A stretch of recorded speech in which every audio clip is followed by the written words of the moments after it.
For centuries, the vast lands of ancient America have been shrouded in mystery, mysteries that defy explanation and challenge our understanding of history itself.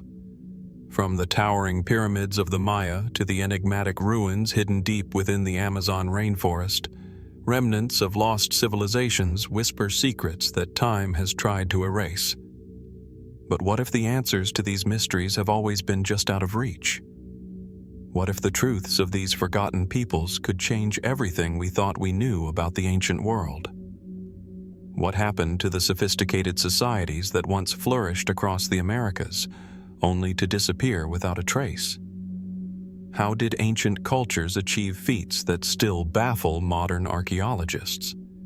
And what hidden treasures, strange artifacts, and cryptic symbols lie buried beneath the earth, waiting to be uncovered? In this journey, we'll explore the unsolved enigmas of ancient America, diving deep into the ruins, the myths, and the artifacts that defy explanation. So sit back, relax, and let's dive into the heart of these ancient mysteries, where every answer sparks 1,000 more questions.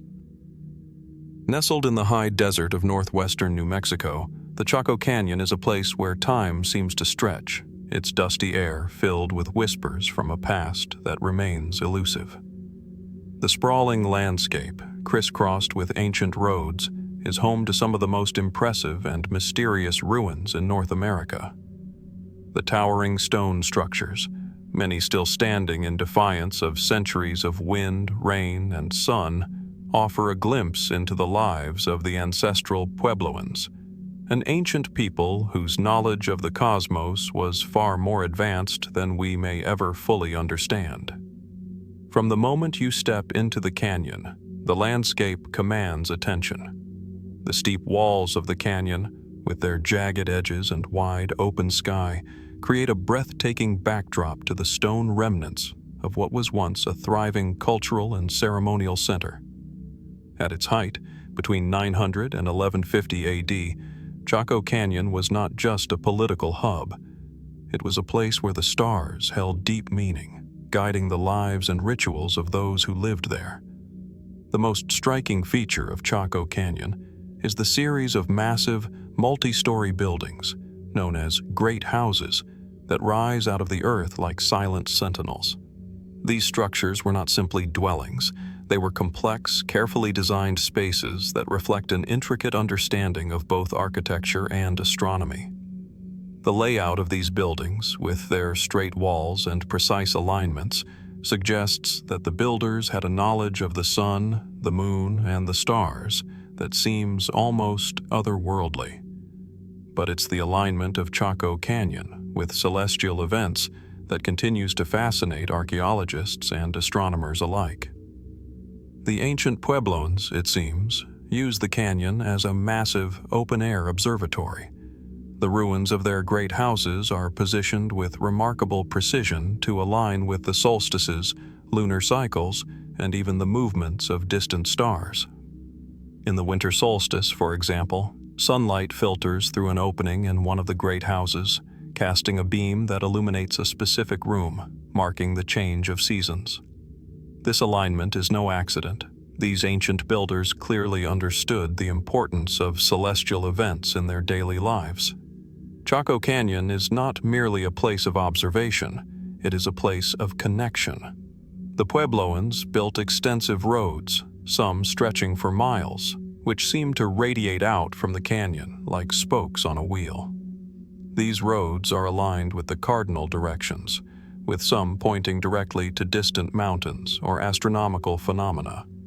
It is believed that these roads were used not only for trade, but also for ceremonial pilgrimages, as Chaco Canyon was a center of religious and spiritual significance. This connection to the land and the heavens was not a passive one. It was a dynamic, ongoing relationship. The movement of the sun, moon, and stars likely informed the spiritual practices and rituals of the people who lived here. Yet, despite all the evidence of astronomical knowledge, the precise purpose of these structures and alignments remains unclear. Was Chaco Canyon merely a ceremonial center, Or was it something more, a focal point for an ancient society's deep engagement with the cosmos? Some researchers suggest that the inhabitants of Chaco Canyon may have used the stars not only for agriculture and ritual, but also for predicting natural events like weather patterns and eclipses, integrating this knowledge into their daily survival. The purpose of Chaco Canyon's celestial alignments has been the subject of much debate. Was it a place where the people could communicate with the gods, where the patterns of the heavens were thought to reveal divine messages? Or was it an observatory in the modern sense, a scientific center to study the stars and understand their cycles? There is even speculation that Chaco Canyon was designed to be a form of ancient calendar, marking the passage of time and the changing seasons in a way that helped the Puebloans organize their agricultural and ceremonial lives. There are, however, more speculative ideas about Chaco Canyon's purpose that continue to capture the imagination. Some suggest that Chaco Canyon was not simply a terrestrial site, but one that held a cosmic significance, a place where the boundary between the heavens and the earth was thinner. In these theories, the people of Chaco Canyon are seen as practitioners of a kind of astral magic, harnessing the power of the stars to influence life on Earth. While these ideas remain largely unsupported by archaeological evidence, they persist, fueled by the sense that something more profound may be hidden in the alignments and layouts of the canyon. Adding to the mystery are the artifacts found at Chaco Canyon. Pottery, stone tools, and ceremonial objects unearthed over the years suggest a sophisticated culture that was not isolated but deeply connected with other groups across the American Southwest. Some of these objects show evidence of trade with distant regions, hundreds, if not thousands, of miles away. The significance of these long-distance relationships, along with the seemingly unexplainable practices of the people at Chaco Canyon, leaves many questions unanswered. How did they build such an advanced society? What knowledge did they possess that allowed them to harness the forces of the natural world with such precision? Perhaps most intriguing of all is the canyon's eventual abandonment. By the late 12th century, Chaco Canyon was largely deserted. The reasons for this sudden decline are unclear.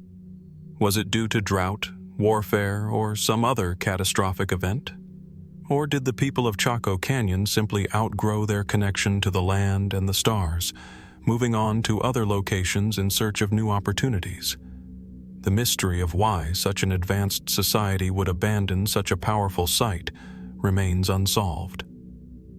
Chaco Canyon stands as a testament to the ingenuity and spiritual depth of its builders, but its true purpose, its connection to the stars, and its ultimate fate remain tantalizingly out of reach. What secrets still lie buried beneath the dust of the canyon, waiting for us to uncover them? Only time and continued research will tell.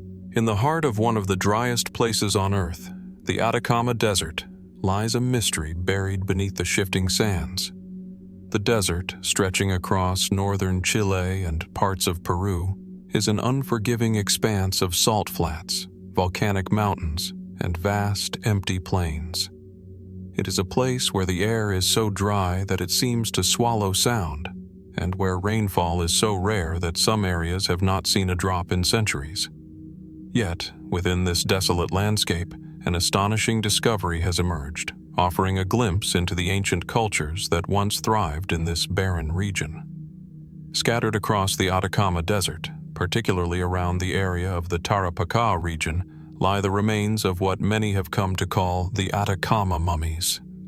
These mummies, some of which date back thousands of years, have been remarkably well preserved by the arid conditions of the desert. Wrapped in layers of cloth or buried in shallow graves, these ancient bodies have withstood the ravages of time in ways that defy expectations.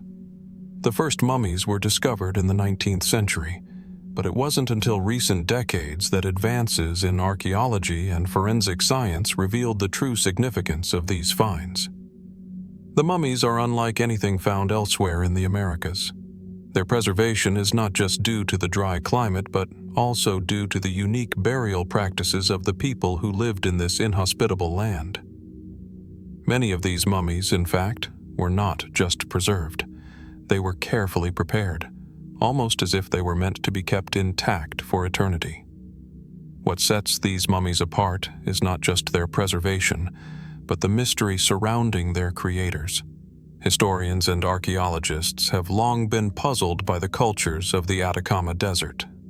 While the Inca Empire, perhaps the most well-known civilization of ancient South America, dominated large parts of the Andes, the peoples of the Atacama were far less studied, their lives and practices a mystery. Who were these people, and what do these mummies reveal about their culture? The ancient people of the Atacama are thought to have been part of a larger group known as the Atacameno, though their origins remain unclear. They were likely a mix of nomadic and semi-nomadic tribes who adapted to the harsh conditions of the desert. Archaeological evidence suggests that they practiced a form of ancestor worship, perhaps explaining why they took such care in preserving their dead. The bodies were often mummified, a practice that was common in several ancient cultures, but one that seems to have taken on particular significance in the Atacama. Some mummies were even found with precious objects, suggesting a deep reverence for the deceased. Despite this, much about these people remains unknown. The techniques they used for mummification were unlike those of the ancient Egyptians or the Inca. Instead of using elaborate embalming techniques, the mummies were often left to desiccate naturally in the dry desert air. Some were buried in small enclosed spaces, while others were laid in open tombs. Their bodies were wrapped in simple cloth, yet the care and precision with which they were prepared suggests a sophisticated understanding of preservation. But there is more. Among the mummies discovered, some have been found in positions that suggest ceremonial significance. They were not merely placed in graves, but were sometimes buried with items that appear to have spiritual or ritualistic meaning. Small artifacts, textiles, and sometimes even food offerings have been found alongside the mummies, indicating that these ancient peoples believed the dead would need these items for their journey into the afterlife. Was this merely a practice of respect for the deceased, or did these mummies play a role in the spiritual or political life of the community? One particularly intriguing aspect of the Atacama mummies is their apparent connection to other ancient cultures in the Americas. Some researchers have suggested that the techniques used by the people of the Atacama Desert might have influenced or been influenced by neighboring civilizations, particularly those along the coast of Peru. Could there have been a hidden network of communication, trade, and shared knowledge between cultures that lived across vast distances, connected by more than just geography, but by shared rituals and practices? Or were the people of the Atacama a completely isolated civilization, developing their own unique traditions without any outside influence? As archaeologists continue to study these mummies, new questions continue to arise. How did they maintain such a high degree of preservation? Was it purely the environment? Or did the people themselves have advanced techniques for mummification that have been lost to time? Some have speculated that the mummies could hold information about ancient diseases or ailments, providing a glimpse into the health and life expectancy of the people who lived here. Others wonder if the mummies could hold hidden genetic markers, offering clues about the migration patterns of early peoples across the Americas. Then there are the more mysterious theories that have been proposed. Could these mummies represent something more than just a burial tradition? Some have suggested that the Atacama mummies were part of a larger ritual, one that involved the reanimation or spiritual resurrection of the deceased. Were the mummies meant to serve as vessels for the spirits of ancestors, returning to guide the living? It is a possibility that remains speculative, but one that lingers in the minds of those who study these ancient remains. The mystery of the Atacama mummies is far from solved. What can we learn from these remarkably preserved bodies? And what do they reveal about the cultures that lived in the unforgiving deserts of South America? As researchers continue to uncover new findings, the questions only multiply. The mummies of the Atacama Desert remain a powerful reminder that ancient cultures, no matter how forgotten or overlooked, can still hold immense knowledge about our shared human past, if we are willing to look closely enough. What else might the desert still be hiding, waiting to be discovered? Nestled on the northern edge of the Caribbean, Puerto Rico is a place where history, myth, and mystery converge. The lush landscape of tropical forests and rugged coastline has long been a haven for explorers, archaeologists, and adventurers seeking to uncover the secrets of the island's past. But there is one enigma here that continues to elude explanation, an ancient mystery etched into the very soil of the island. These are the enigmatic prints, found scattered in various locations across Puerto Rico, some of which appear to be far older than any known civilization to have inhabited the island. In the heart of Puerto Rico's dense jungles, hidden from the casual observer, are clusters of strange markings, intricate, carefully placed prints, carved into the earth itself. These prints, often found near cliffs and caves, are not merely scratches or random formations. They appear deliberate, organized, as if a hidden message was left behind for those who knew how to decipher it. Some resemble symbols, others are patterns that seem to mimic footprints, and yet others resemble geometric shapes that defy explanation. One of the most famous examples is the set of prints found near the Rio Grande de Loíza, a river that cuts through Puerto Rico's northern region. These markings, often called the footprints, are not natural formations. Their consistency and symmetry suggest a deliberate, purposeful creation. But who could have made them, and why were they left so carefully embedded in the earth? The question of who left these prints is where the mystery truly begins. For centuries, the island was inhabited by the Taíno people, an Arawakan-speaking group who arrived long before the Spanish conquest. These indigenous peoples left behind a rich tapestry of cultural and artistic expressions, petroglyphs, carvings, and ceramics that provide valuable insight into their beliefs and daily lives. However, the prints do not appear to match the known artistic or symbolic styles of the Taino. Could they have been created by a different civilization altogether, one that predated the Taino by thousands of years? Some suggest that the markings may be the remnants of an ancient culture that once thrived on Puerto Rico, long before the arrival of the Taino. In this view, the prints are seen as part of a larger, lost civilization whose existence has been all but erased by time, natural disasters, or cultural assimilation.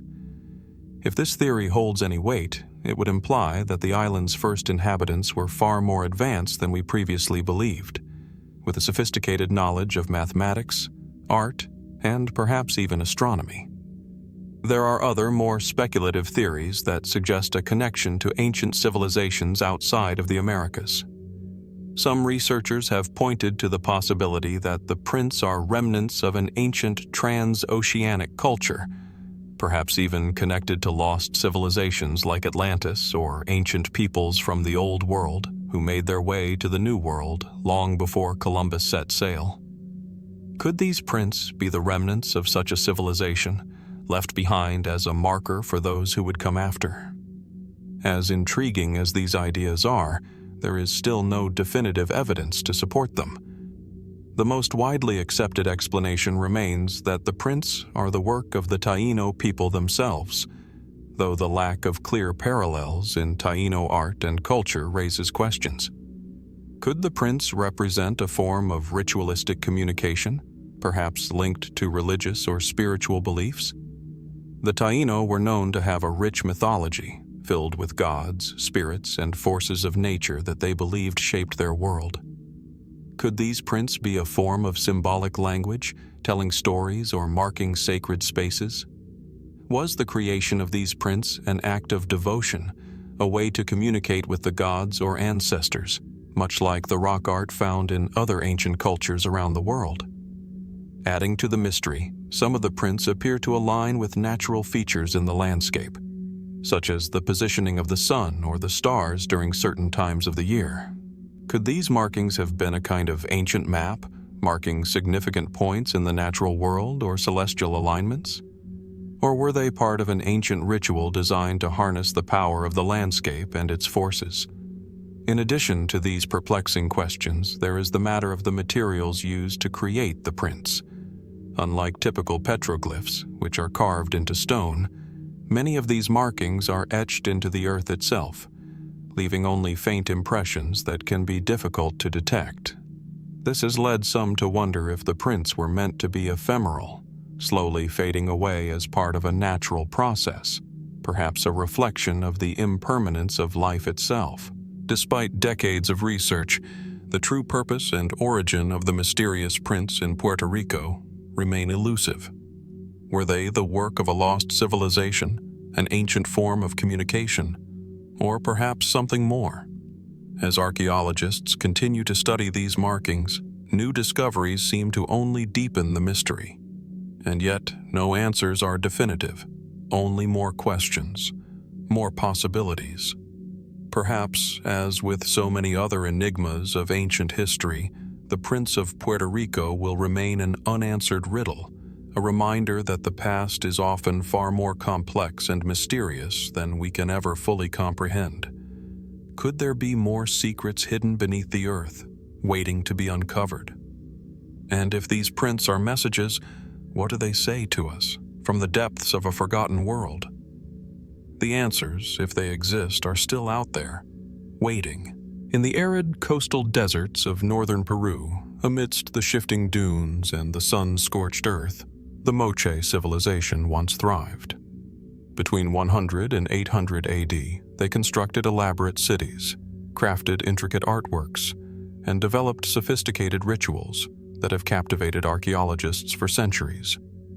But it is their ceramic art that remains one of the most striking legacies of their culture, a vibrant, mysterious testament to their skills, beliefs, and possibly their most secretive rituals. The Moche ceramics are unlike anything produced by other ancient civilizations. Unearthed from tombs and temples, these ceramics stand out not only for their technical excellence, but also for their unsettling, often surreal depictions.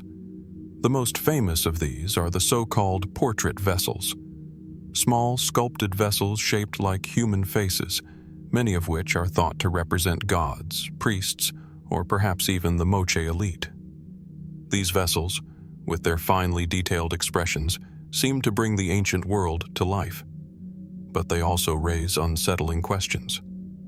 Who were these individuals? And why did the Moche choose to immortalize them in such an intimate form? In addition to these human portraits, the Moche were known for their depictions of the natural world, creating vessels and figurines that represented animals, plants, and mythological creatures. Yet, it is the more enigmatic works that have truly captured the imagination. The Moche ceramics often portray scenes of violence, sacrifice, and war, images that hint at a society deeply intertwined with blood rituals and a complex relationship with death and the afterlife. Some of these pieces show warriors in battle, while others depict gruesome scenes of human sacrifice. The symbolic significance of these images has been the subject of much debate. Were they mere artistic representations of daily life, or were they part of a larger religious or political narrative? The most fascinating and chilling of the Moche ceramic art are the vessels that seem to depict rituals of blood and sacrifice.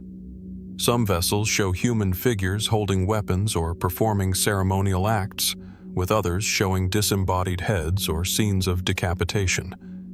Could these images be a form of historical record, recounting real events? Or were they ritualistic, symbolic representations of the Moche worldview, where life and death were intertwined in a delicate balance? What is perhaps most mysterious about the Moche is how their art tells a story of power and influence. The ceramics, though beautifully crafted, are not merely aesthetic. They also reveal the complex social hierarchy of the Moche civilization. Certain vessels and figurines, intricately adorned with gold and silver, suggest that these objects were not just for ordinary use, but were created for the elite, priests, rulers, or other figures of high status. The quality and symbolism of these items point to a society where the line between the living and the dead was not always clear. Rituals of sacrifice and honor likely played a crucial role in maintaining the power of the Moche elite. Yet, as much as we know about the Moche through their ceramics, much remains unexplained. How did this highly skilled culture produce such elaborate symbolic art? The Moche did not have written records, so much of what we understand about them comes from their visual depictions and the few surviving accounts left by early Spanish explorers. Could the art be a reflection of the Moche's spiritual beliefs, or were there deeper, more hidden meanings embedded within these works? Some researchers have speculated that the Moche's art was not only a way to convey their religious and political ideologies, but also a method of storytelling, perhaps even a form of communication with the gods. Could these ceramic portraits have been used in rituals to invoke divine powers, or were they representations of actual ancestors who were believed to hold the power to intervene in the living world? Some vessels depict ritualistic drinking or ceremonial banquets, suggesting that feasts played a central role in Moche society, blending art with communal rituals that celebrated both life and death. One of the most perplexing aspects of Moche art is its relationship with the unknown. In the 1980s, archaeologists discovered a royal tomb at the Moche site of Sipan, one of the most significant Moche archaeological sites in Peru. Inside, they found not only a wealth of pottery and figurines, but also gold and silver artifacts that spoke to the Moche's advanced craftsmanship and their ability to manipulate precious metals. What was particularly striking, however, was the presence of several richly adorned ceramic vessels buried with the deceased. These vessels were intricately designed, depicting not only human faces, but also scenes of animals and strange, supernatural imagery. Is it possible that the Moche left behind a form of artistic code, one that has yet to be fully deciphered? Some scholars argue that the Moche ceramics were a kind of visual language through which the elite communicated power, divine favor, or social status. But if this is true, why has so much of the meaning behind these works remained elusive? Were these vessels not only ceremonial items, but also a way to encode messages for future generations, ones that might be understood only by those with the knowledge to decipher them? As we delve deeper into the Moche culture and its ceramics, it becomes clear that their art was not just about aesthetics. It was about communication, about understanding life, death, and the unseen forces that shaped the world. The Moche were a civilization that blended art with ritual, form with meaning, and beauty with power. Yet, in this rich tapestry of symbolism, the true story of the Moche remains hidden in the shadows. The more we uncover about the Moche, the more questions arise. What do their ceramics truly reveal about their worldview? And what secrets might still lie buried in the tombs and temples of their long-forgotten civilization? The mystery of the Moche culture is far from solved, and perhaps, as we continue to uncover their secrets, we are only scratching the surface of what was once a powerful and enigmatic civilization. Beneath the still, dark waters of Lake Michigan, a mystery lies hidden. Not far from the bustling shores of the Great Lakes region, in the waters off the coast of Michigan, divers and explorers have stumbled upon what appear to be the remnants of an ancient structure, stone formations and unnatural shapes lying deep beneath the surface. These underwater ruins, submerged for thousands of years, have sparked a wave of speculation and intrigue. What are these structures? Could they be evidence of an ancient civilization, long lost to time, whose existence defies what we know about early American history? The discovery of these submerged formations began in the 2000s, when a team of underwater explorers first mapped a series of unusual shapes in the depths of Lake Michigan, near the coast of the city of Grand Traverse. The formations, though worn and eroded by centuries of water, were unmistakably geometric. some resembling the outline of walls or a foundation, others shaped in what appeared to be deliberate patterns. These structures stood out from the natural contours of the lakebed, suggesting that they were man-made, or at least shaped by human hands. Some of the most intriguing of these submerged formations appear to be aligned in ways that suggest they were part of an intentional, organized structure, possibly even a city or temple. Yet the very fact that these ruins lie under the waters of a modern lake raises immediate questions. How could such a large and sophisticated civilization have existed in this region of North America so long ago? And why are these structures submerged? Was it a natural catastrophe, such as flooding or rising water levels, that caused them to sink? Or is there another explanation altogether? The first logical theory, given the location, is that these ruins might be the remnants of Native American cultures, particularly those from the region that later became known as the Great Lakes area. The Native American tribes in this region, such as the Anishinaabe and the Potawatomi, have lived here for centuries, but these civilizations are thought to have been predominantly semi-nomadic. There is no known evidence, however, of any sophisticated permanent settlements of the type that these submerged ruins seem to suggest. Some researchers have speculated that these formations might represent a now forgotten settlement, one that was once part of a larger and more complex civilization. Could the first settlers of North America have constructed such structures as long as 10,000 years ago? In exploring this theory, it's important to understand that the history of ancient North America is not as clear-cut as once thought. The Bering Strait theory, which suggests that the first humans crossed into the Americas from Siberia roughly 12,000 years ago, has long dominated archaeological thought. But recent discoveries, such as ancient tools and evidence of early human activity predating the Clovis culture, have begun to challenge these assumptions. Could there have been civilizations here long before we realized? And if so, could the submerged ruins of Lake Michigan be proof of their existence?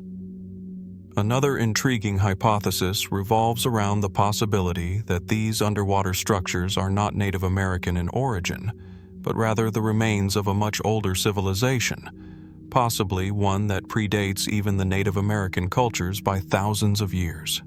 Some fringe theories suggest that these ruins could be remnants of a forgotten civilization, one that existed in North America long before the Egyptians, the Sumerians, or the Mayans. Could these submerged ruins be a connection to the lost civilization of Atlantis, or perhaps an entirely different society whose knowledge and culture were wiped out by a cataclysmic event? One theory that continues to draw attention is the idea that these ruins could be the result of a global sea level rise that occurred thousands of years ago, at the end of the last ice age. The Great Lakes themselves were formed during the retreat of glaciers, and it's possible that some ancient settlements were submerged by rising waters as the Earth's climate warmed. If this is the case, the structures found under Lake Michigan could be remnants of a much older time, lost to history and submerged by natural forces beyond human control. Yet for all the speculation, the evidence remains tantalizingly unclear. The ruins in Lake Michigan have not been thoroughly excavated, and the exact nature of the structures is still unknown. Early sonar scans of the lake bed have shown what appear to be organized clusters of stone formations, but it's difficult to say with certainty whether these are human-made or simply the result of natural geological processes. Some of the structures seem to resemble ancient temples or ceremonial centers, with carefully arranged stones and precise angles, while others are less distinct, appearing more like random clusters or rock piles. Further complicating the mystery is the lack of any clear evidence of artifacts or tools that would indicate human habitation. While stone formations are visible in sonar scans, no pottery, tools, or other recognizable cultural markers have been found in connection with the ruins. Could it be that these ancient peoples left no tangible artifacts, or has erosion and time simply erased the traces of their once flourishing civilization? And then there is the question of the local legends. The indigenous peoples of the Great Lakes region have long had stories of sunken cities and lost civilizations beneath the waters. These myths are often dismissed as folklore, but could they hold a kernel of truth?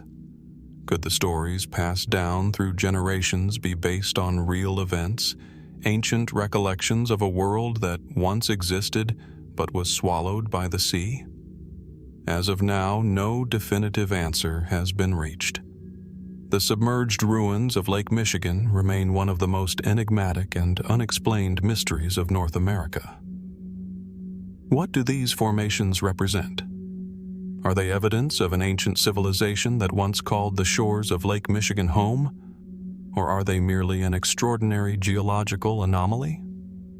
As technology continues to improve, the potential for new discoveries remains high. Perhaps in the depths of this great lake, there are still secrets waiting to be uncovered. Secrets that could rewrite the history of ancient America and change our understanding of human civilization itself.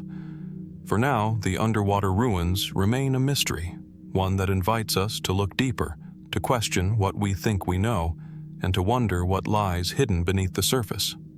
What ancient story might still be waiting to be told? Nestled high in the Andes, near the shores of Lake Titicaca, lies one of the most enigmatic archaeological sites in the world, Puma Punku. In the harsh, windswept landscape of western Bolivia, amidst a scattering of stone ruins, the massive blocks of Puma Punku seem to defy the understanding of modern archaeology. These enormous megalithic stones, some weighing as much as 130 tons, are precisely cut and intricately shaped with such advanced techniques that even today, no one is quite certain how they were moved or carved. Puma Punku is part of the Tiwanaku complex, a site that dates back at least 2,000 years and was once a thriving center of civilization for the pre-Columbian Tiwanaku people. The sheer scale and precision of the stonework at Puma Punku, however, have left historians and archaeologists baffled. The site contains vast stone blocks arranged in a complex, seemingly deliberate pattern, with walls, ramps, and massive stone terraces. But it is the way in which these stones were cut and shaped that stands out. Unlike the rough-hewn stones of most ancient ruins, the blocks at Puma Punku are cut with an almost machine-like precision. The edges are straight, the angles exact, and the surfaces nearly smooth, suggesting a level of engineering knowledge far beyond what should have been available to the Tiwanaku people at the time. The most perplexing aspect of Puma Punku's stonework is the near-perfect fit of many of the blocks. Some stones appear to have been interlocked in ways that are so precise that even modern tools would struggle to replicate the technique. It's as if the blocks were made to fit together like a giant puzzle, with no mortar or binding agents. How could a civilization without access to metal tools or advanced technology have achieved such precise workmanship? The sheer scale and accuracy of the stone cutting have led to a range of theories, some grounded in established archaeological research, others delving into more speculative or fringe ideas. Mainstream archaeologists point to the Tiwanaku civilization itself, suggesting that Puma Punku was a product of their advanced skills. According to this view, the Tiwanaku people were highly adept at working with stone, using simple yet effective tools and techniques. They likely employed methods that have been lost to time, perhaps simple but powerful tools such as hammers and chisels made of harder stones, or wooden implements reinforced with metal. Yet, this explanation leaves many questions unanswered. How could they have achieved the incredible precision seen at Puma Punku without the technological advantages of later civilizations, such as the Inca, who were known for their own advanced stonework? One particularly intriguing feature of Puma Punku is the presence of stones that appear to have been cut to fit with an almost digital precision, as though they were made with modern machinery. Some blocks contain holes and sockets that seem to have been drilled with remarkable precision, leading some researchers to wonder if the Tiwanaku had access to tools far more advanced than those typically associated with pre-Columbian civilizations. Could the Tiwanaku people have had knowledge of lost technologies that have since disappeared? Or is there a simpler explanation hidden in the historical record? Speculative theories have added fuel to the mystery. Some have suggested that Puma Punku was not built by the Tiwanaku people at all, but rather by a civilization predating them by thousands of years, possibly even an extraterrestrial influence. The alignment and precision of the stonework, according to these theorists, is too perfect to be the work of humans alone. Could ancient visitors from another world have played a role in the construction of Puma Punku? The idea of extraterrestrial intervention is far from new, and sites like Puma Punku, with their highly precise construction, have become central to the debate about ancient astronauts. But such theories remain speculative, with little concrete evidence to support them. Others have suggested that Puma Punku may have been constructed by a lost civilization, one that existed long before the Tiwanaku, and whose technological knowledge was lost to time, buried beneath the sands of the Andean Plateau. Could the site be evidence of an ancient global civilization that spread across the world, leaving behind megalithic structures like Puma Punku and others found in places such as Egypt, the Yucatan, or even the Pacific Islands? There are intriguing similarities between the stonework at Puma Punku and the architecture of other ancient cultures, leading some to speculate that there may have been ancient cultural exchanges long before the rise of the major civilizations we know today. The mystery deepens when considering the possible purposes of Puma Punku. The site is thought to have been a ceremonial or religious center, but its exact role remains unclear. Some of the stones are carved with intricate symbols and faces, suggesting they may have been meant to represent deities or ancestral spirits. Was Puma Punku a temple dedicated to the worship of gods from the Andean pantheon? Or was it a place where ancient knowledge was passed down through generations? The sheer scale and precision of the site indicate that it was of great importance to the Tiwanaku civilization, but its exact function remains a subject of debate. And then there is the question of why Puma Punku was abandoned. The Tiwanaku civilization, once a powerful force in the Andes, collapsed around 1000 AD. The reasons for the civilization's fall are still debated, but it is believed that environmental factors, such as droughts, soil depletion, and the overuse of natural resources, may have contributed to their decline. Was Puma Punku abandoned as part of this collapse, or was it abandoned earlier, its mysteries left to be discovered by future generations? As modern archaeology continues to probe the depths of Puma Punku, new technologies such as laser scanning and satellite imagery are providing even greater insights into the site's complexity. But for all the discoveries made, the questions remain. How were these massive stones transported across the high-altitude plateau? How were they cut with such precision? What was the true purpose of the site, and what knowledge was contained within it? Puma Punku stands as one of the most compelling and mysterious ruins in the Americas. It is a site that challenges our understanding of ancient cultures and the technological limits of the past. Whether it was the work of a forgotten civilization, an advanced ancient culture, or something even more mysterious, the stone walls of Puma Punku continue to guard their secrets. What lies beneath the surface of this extraordinary site? And what other mysteries might still be hidden, waiting to be uncovered by those willing to look beyond the known? Deep within the jungles of Mesoamerica, buried under centuries of dense foliage and lost to time, the Mayan civilization flourished for over 1,000 years. Their architecture, art, and calendar systems were marvels of ancient ingenuity, but it is their written records, especially the elusive Mayan Codices, that continue to intrigue scholars and mystics alike. These ancient manuscripts, some surviving only in fragments, are believed to hold the keys to unlocking the mysteries of the Mayan world. But what secrets do they truly contain? The Mayan Codices are an assortment of highly stylized manuscripts, many of which were created on a material called a matl, a type of paper made from the bark of trees. These codices were filled with intricate glyphs, symbols that represent sounds, words, or concepts. The codices were not only works of art, but they also served as vital records for the Mayans, containing astronomical data, religious rituals, and detailed accounts of their political and social structures.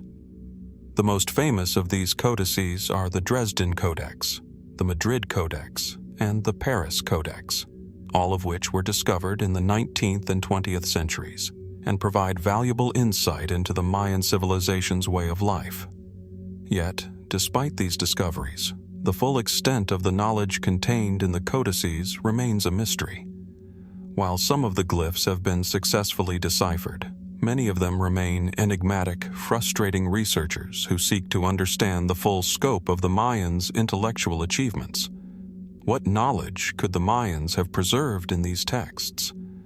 What were they trying to communicate, and why have many of these codices been lost or destroyed? The surviving codices, though precious, are only a small fraction of what once existed.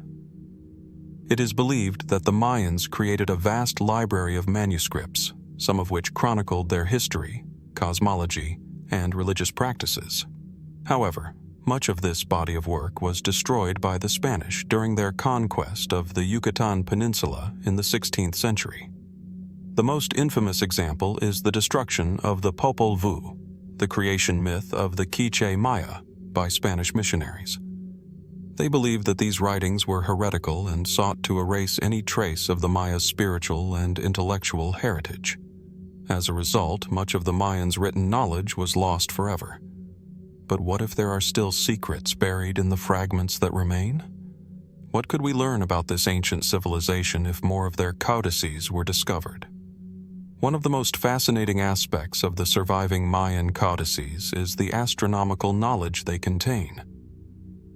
The Mayans were masters of celestial observation, creating an intricate calendar system that was far more accurate than those of their contemporaries.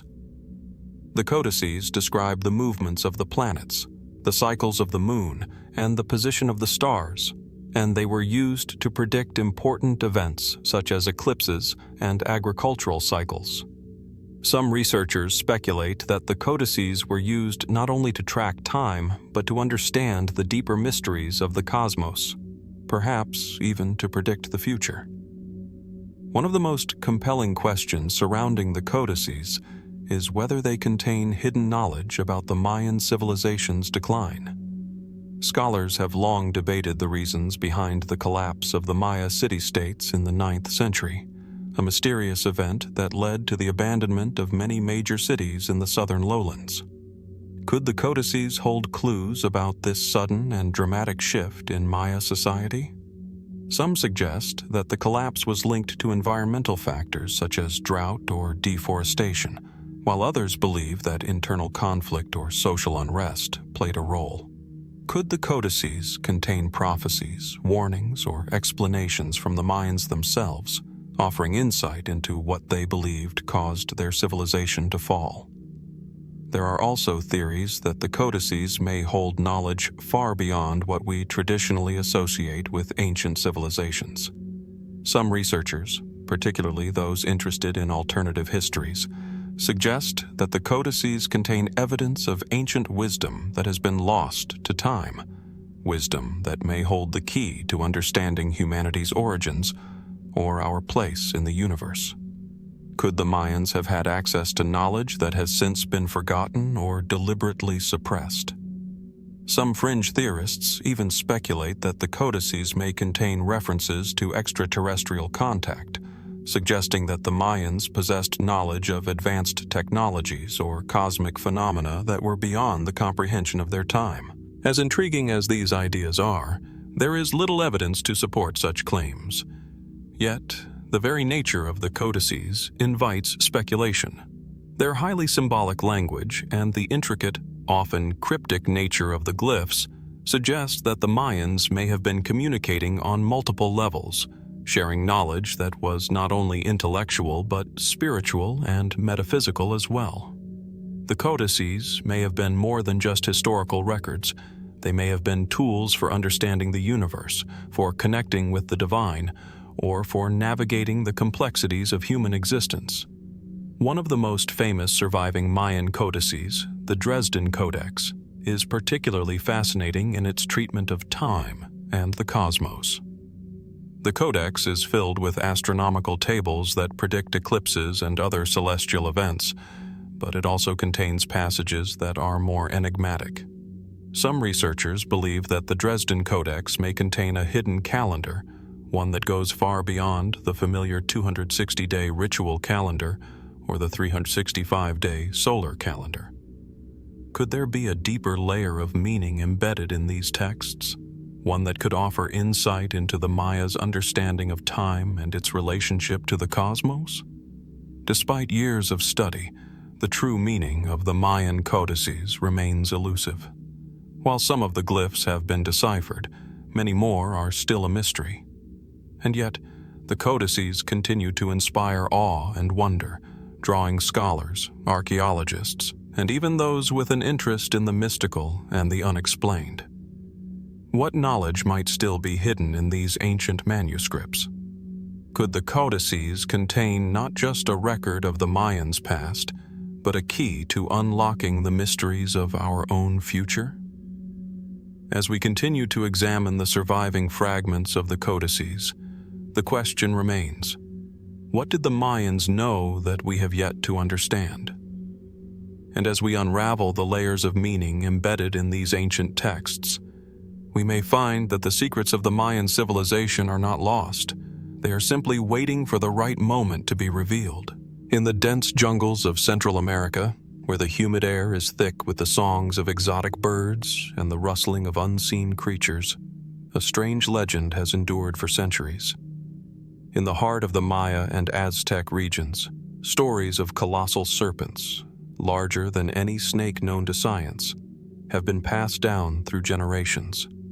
These giant snakes, said to slither through the dense vegetation of the rainforests and coil around the towering trees, have fascinated explorers, scholars, and locals alike. But are these stories mere folklore, or is there some kernel of truth hidden within them?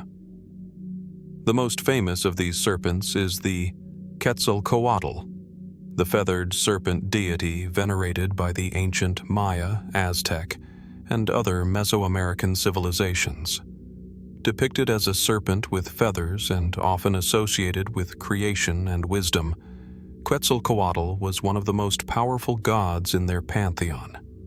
But beyond the realm of mythology, some legends tell of real living giant snakes, beasts of unimaginable size that once roamed the jungles and rivers of Central America.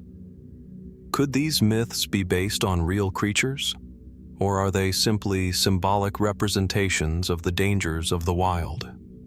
Ancient texts, carved glyphs, and oral histories provide tantalizing glimpses into these legends.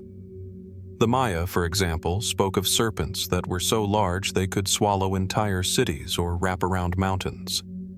The Aztec, too, had stories of enormous snakes that were said to guard sacred places or embody the forces of chaos and destruction. Some explorers, during the early colonial period, even claimed to have seen such creatures, describing them as snakes that stretched for miles and were thick enough to rival the trunks of trees. Yet, despite these vivid accounts, no physical evidence has ever been found to substantiate the existence of such creatures. One theory that could explain these legends involves the ancient megafauna of the Americas. During the Pleistocene era, long before the rise of the Maya and Aztec civilizations, the Americas were home to a variety of enormous creatures. Among these were massive snakes such as Titanoboa, a prehistoric serpent that lived around 60 million years ago. Fossil evidence of Titanoboa has been found in the northern parts of South America, where it is believed to have grown up to 42 feet in length, making it one of the largest snakes to ever exist. Could the memory of such creatures have been passed down in the form of exaggerated legends? If giant snakes once roamed these lands, it's possible that the early cultures of Mesoamerica incorporated them into their mythologies. But while Titanoboa is long extinct, could other, more recent species of large snakes have given rise to the legends of giant serpents? Some biologists point to the existence of the anaconda, a massive snake that still resides in the rainforests of Central and South America. The green anaconda, the heaviest snake in the world, can reach lengths of up to 30 feet and is known to inhabit the rivers and swamps of the Amazon basin. These snakes, while not quite the size of those described in the myths, could easily have been mistaken for giants by early explorers and indigenous peoples. The dense jungle, where visibility is often limited and wildlife sightings can be fleeting, could easily foster such misinterpretations. Another possibility is that the legends of giant snakes are not based on any particular species at all, but rather represent the human fear of the unknown. The jungles of Central America are some of the most treacherous environments on Earth, and the snakes that live there are often both venomous and elusive. Could these stories of giant serpents be metaphors for the dangers of the jungle, with the snake serving as a symbol of the untamable forces of nature? The snake is a powerful symbol in many cultures, often representing wisdom, danger, and transformation. In this sense, the giant serpent may not be a literal creature, but rather a cultural representation of the challenges faced by the early civilizations of Mesoamerica. Yet, despite the logical explanations, there are still many unanswered questions. If the legends are purely symbolic, why do they appear in nearly every culture of the region? From the ancient Maya to the modern-day indigenous tribes, the giant snake appears in myths, stories, and artworks across Mesoamerica. Could there be some deeper, shared experience that gave rise to these tales? Perhaps the memory of an encounter with an unknown or frightening creature, or the discovery of fossils of long-extinct animals, has been preserved through generations. Or could there be some other, more mysterious explanation, a collective memory of a time when these creatures did in fact walk the earth? In recent years, researchers have turned their attention to another possibility, the idea that the giant serpents may have been representations of a hidden, or even forgotten, history. Some theorists suggest that the Mesoamerican civilizations, with their rich traditions of astronomy, mathematics, and architecture, may have encountered other, now extinct species of large reptiles, possibly even large lizards or crocodile-like creatures, that were mistakenly catalogued as serpents. Could the Maya, with their profound knowledge of the natural world, have seen these creatures as symbols of the cosmos, linking them to their gods or the forces of creation? As intriguing as these theories are, the truth behind the legends of giant snakes remains elusive. The stories continue to fascinate, not only because of their mystery, but also because they hint at a deeper, perhaps unknowable connection between the ancient civilizations of Mesoamerica and the natural world around them. Whether rooted in a long-forgotten encounter with a real creature or woven into the fabric of myth and metaphor, these stories of colossal serpents endure as a testament to the human imagination and our eternal fascination with the mysteries of the unknown. And so, as the jungles of Central America remain thick with secrets, the question persists: are the legends of giant snakes simply stories told around campfires? Or could there be something more to these tales, something that still lies buried beneath the leaves, waiting to be uncovered? Perhaps, just as the Mesoamerican civilizations left behind traces of their wisdom, they also left behind traces of their greatest mysteries. In the deep, quiet valleys of North America, where the land has remained largely untouched for centuries, a mystery has emerged that has captivated the imagination of historians, archaeologists, and cryptozoologists alike. Across the continent, from the lush forests of the Northeast to the vast plains of the Midwest, there have been reports, both ancient and modern, of giant skeletons unearthed from the earth. These skeletons, said to be of individuals far taller and more robust than any known human, have sparked a debate that continues to this day. Are these reports the stuff of myth and exaggeration? Or is there truth hidden beneath the soil of the American continent? The most famous of these tales comes from the 19th and early 20th centuries, when numerous reports surfaced of giant human skeletons being discovered in burial mounds scattered across North America. From the Mississippi River Valley to the Great Lakes, large burial mounds, or tumuli, have long been known to contain the remains of ancient Native American peoples, including the Mississippian and Adena cultures. In some of these mounds, it was claimed that skeletal remains of individuals reaching 8 to 12 feet in height were uncovered. In one famous case from 1879, workers excavating a mound near the Illinois River were said to have found a skeleton of a giant standing over 10 feet tall. These discoveries, however, were often accompanied by sensationalized newspaper reports and sketchy documentation, leading some to question their authenticity. Many of these giant skeletons, it was claimed, were taken by museum curators or private collectors, only to mysteriously disappear over time. As modern archaeology began to take hold, it became more difficult to corroborate these reports, and some researchers dismissed them as nothing more than folklore or misidentifications. Yet, the allure of the mystery persists. Could there have been ancient giants in North America? And if so, where are the remains today? The story of these giant skeletons is not confined to just one or two reports. Over the decades, various accounts have been recorded from across the United States, with individuals claiming to have unearthed remains of giants in places like Ohio, New York, Wisconsin, and even in the desert of Arizona. In many instances, the skeletons were described as having features unlike those of any known humans. Large skulls, elongated limbs, and teeth far larger than those of modern people.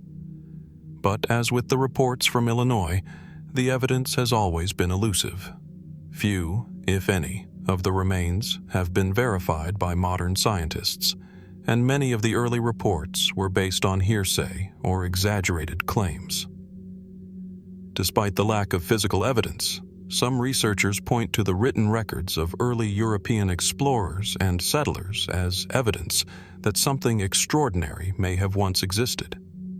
In the 16th and 17th centuries, Spanish chroniclers like Bernal Diaz del Castillo and others reported encountering indigenous tribes who spoke of ancient, large people, giants who once roamed the land and built great structures. These accounts, however, were often steeped in myth and allegory, making it difficult to separate fact from fiction. One of the more credible theories suggests that the giant skeletons may be the result of a rare genetic condition called gigantism, which causes abnormal growth due to excess growth hormone. However, these conditions typically result in individuals growing to between 7 and 9 feet tall, not the towering heights described in many of the reports. Some anthropologists have suggested that these reports may simply be exaggerated accounts of individuals suffering from such conditions. But the presence of numerous reports from disparate regions and cultures raises an important question. Could something more significant be at play here? Other explanations take a more historical approach, positing that the giants were simply members of an ancient yet unknown race of humans who may have once inhabited the Americas. Could there have been a group of people, perhaps an early civilization that predated the Native American tribes we know today, who were significantly larger than modern humans? This theory ties into ideas of lost civilizations that existed before the rise of the more well-known ancient cultures of Mesoamerica. In this context, the so-called giant skeletons could be the remains of a forgotten race whose existence has been obscured by time, leaving only fragmented memories in the folklore of Native American tribes and early European settlers. The more speculative theories go even further. Some proponents of fringe theories suggest that the giant skeletons may not be human at all, but rather remnants of an ancient, non-human species, perhaps a race of humanoid creatures that were part of a lost epoch. These ideas, while not supported by mainstream archaeology, suggest that the giants may have been survivors of a forgotten species that once coexisted with early humans in North America. Another intriguing theory is that these so-called giants were not biological anomalies, but rather the result of a cultural or symbolic belief system. In many ancient societies, figures of enormous stature were often viewed as gods or heroes, individuals who, through their size and strength, were believed to possess extraordinary powers.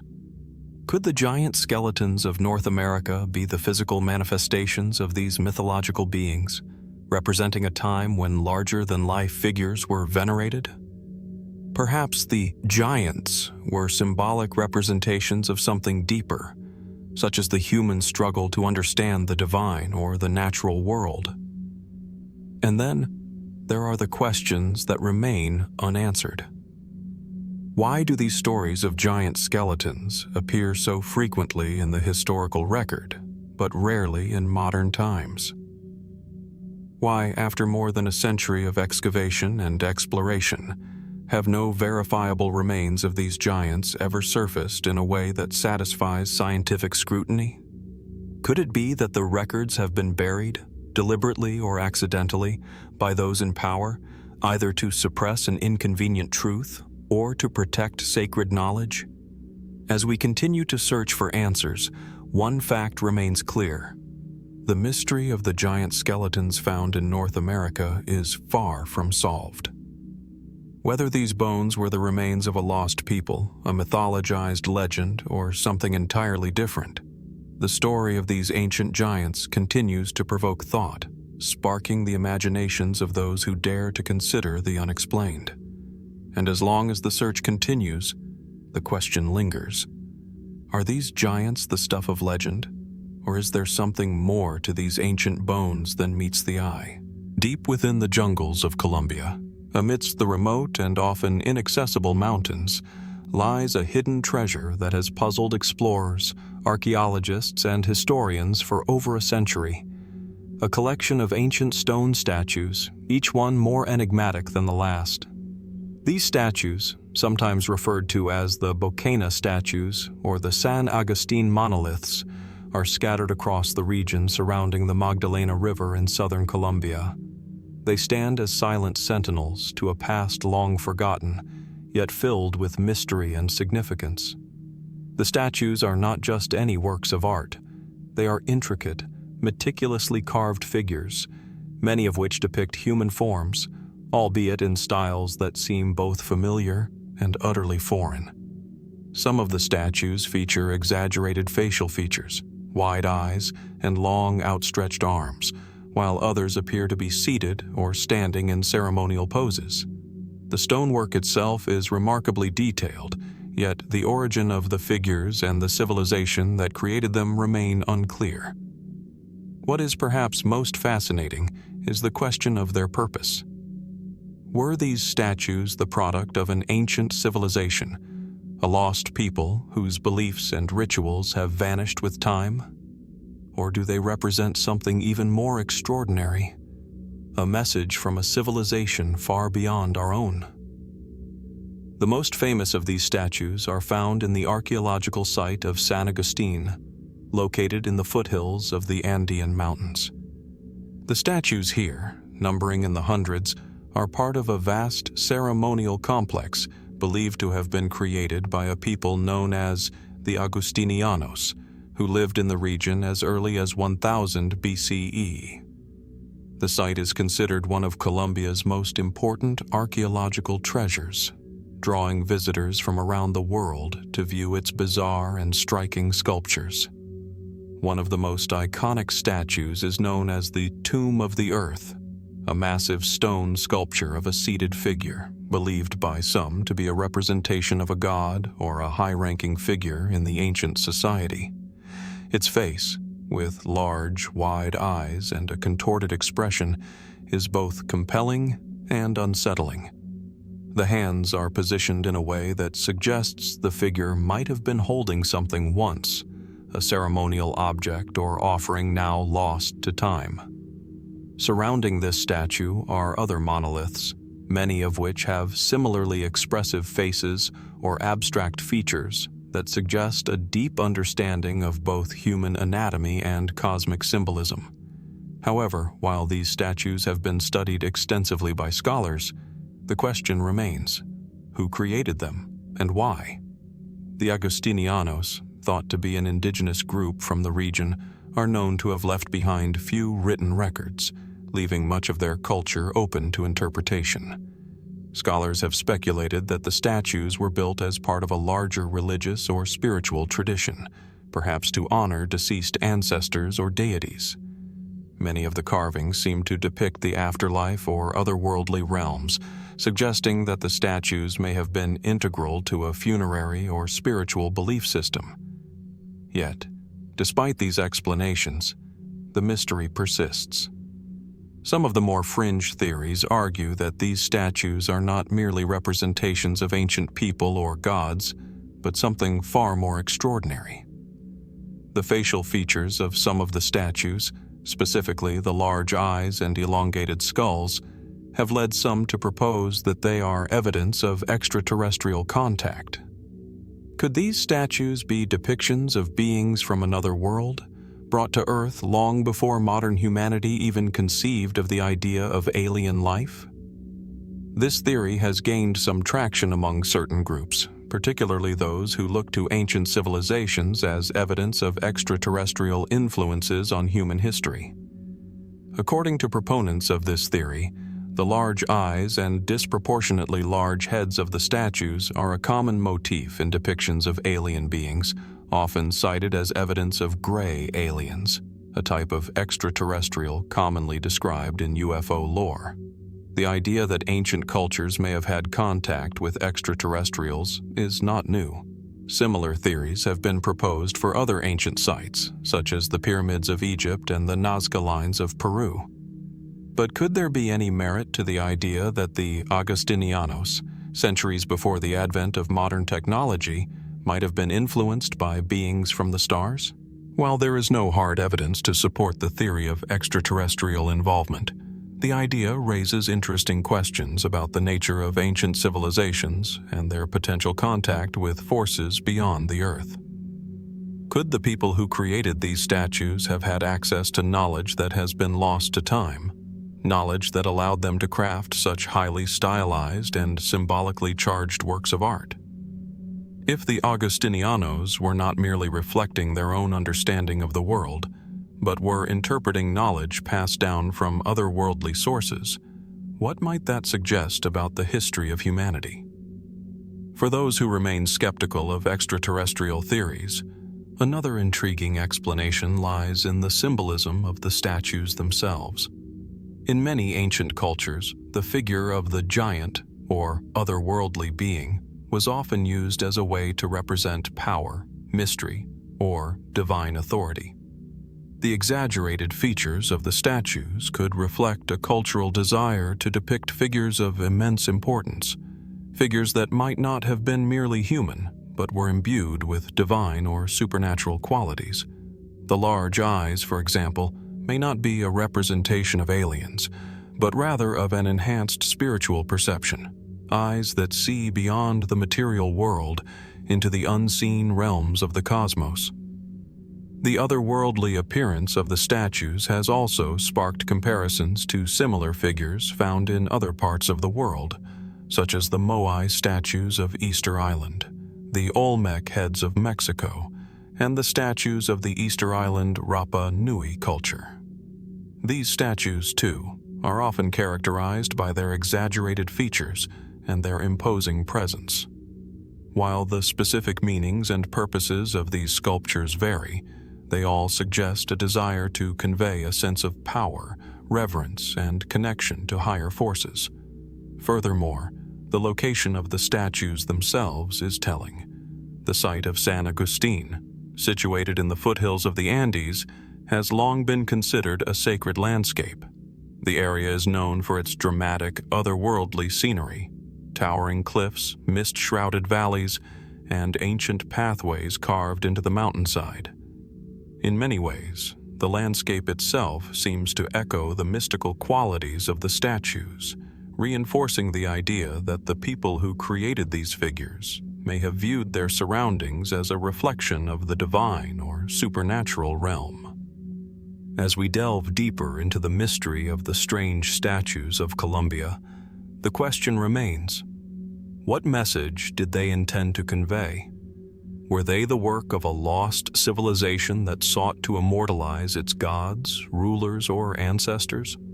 Or did they serve as symbols of something more profound, perhaps a connection to the cosmos or a deeper understanding of the universe? Could they even represent beings from beyond the earth, whose influence on ancient cultures has been forgotten over time? The mystery of the San Agustin statues is far from resolved. While many theories exist, none can definitively explain the origin, purpose, or meaning of these enigmatic figures. But as we continue to explore the hidden corners of our planet and uncover the secrets of ancient cultures, one thing is certain: the strange statues of Colombia are more than just relics of the past. They are a reminder that there is much we still do not understand about the history of our world and the mysteries that remain, waiting to be uncovered. Nestled in the rolling hills of southern Ohio, just outside the small town of Peebles, there lies a mysterious earthwork that has intrigued historians, archaeologists, and astronomers for centuries. The Great Serpent Mound, a massive effigy mound in the shape of a coiling serpent, stretches over 1,300 feet in length, its sinuous curves and twists tracing across the landscape in a way that seems almost deliberate, as though the earth itself had been shaped to tell a story. This enigmatic structure is not only a marvel of ancient engineering, but also a window into the mysterious world of the Native American cultures that built it. Cultures whose intentions remain hidden, leaving only traces of their beliefs and rituals in the soil. From a distance, the mound's shape is immediately recognizable: a serpent, its head raised high, its body undulating across the ground in a series of sweeping arcs. It is as if the earth itself is alive, a living thing that pulses with some unseen force.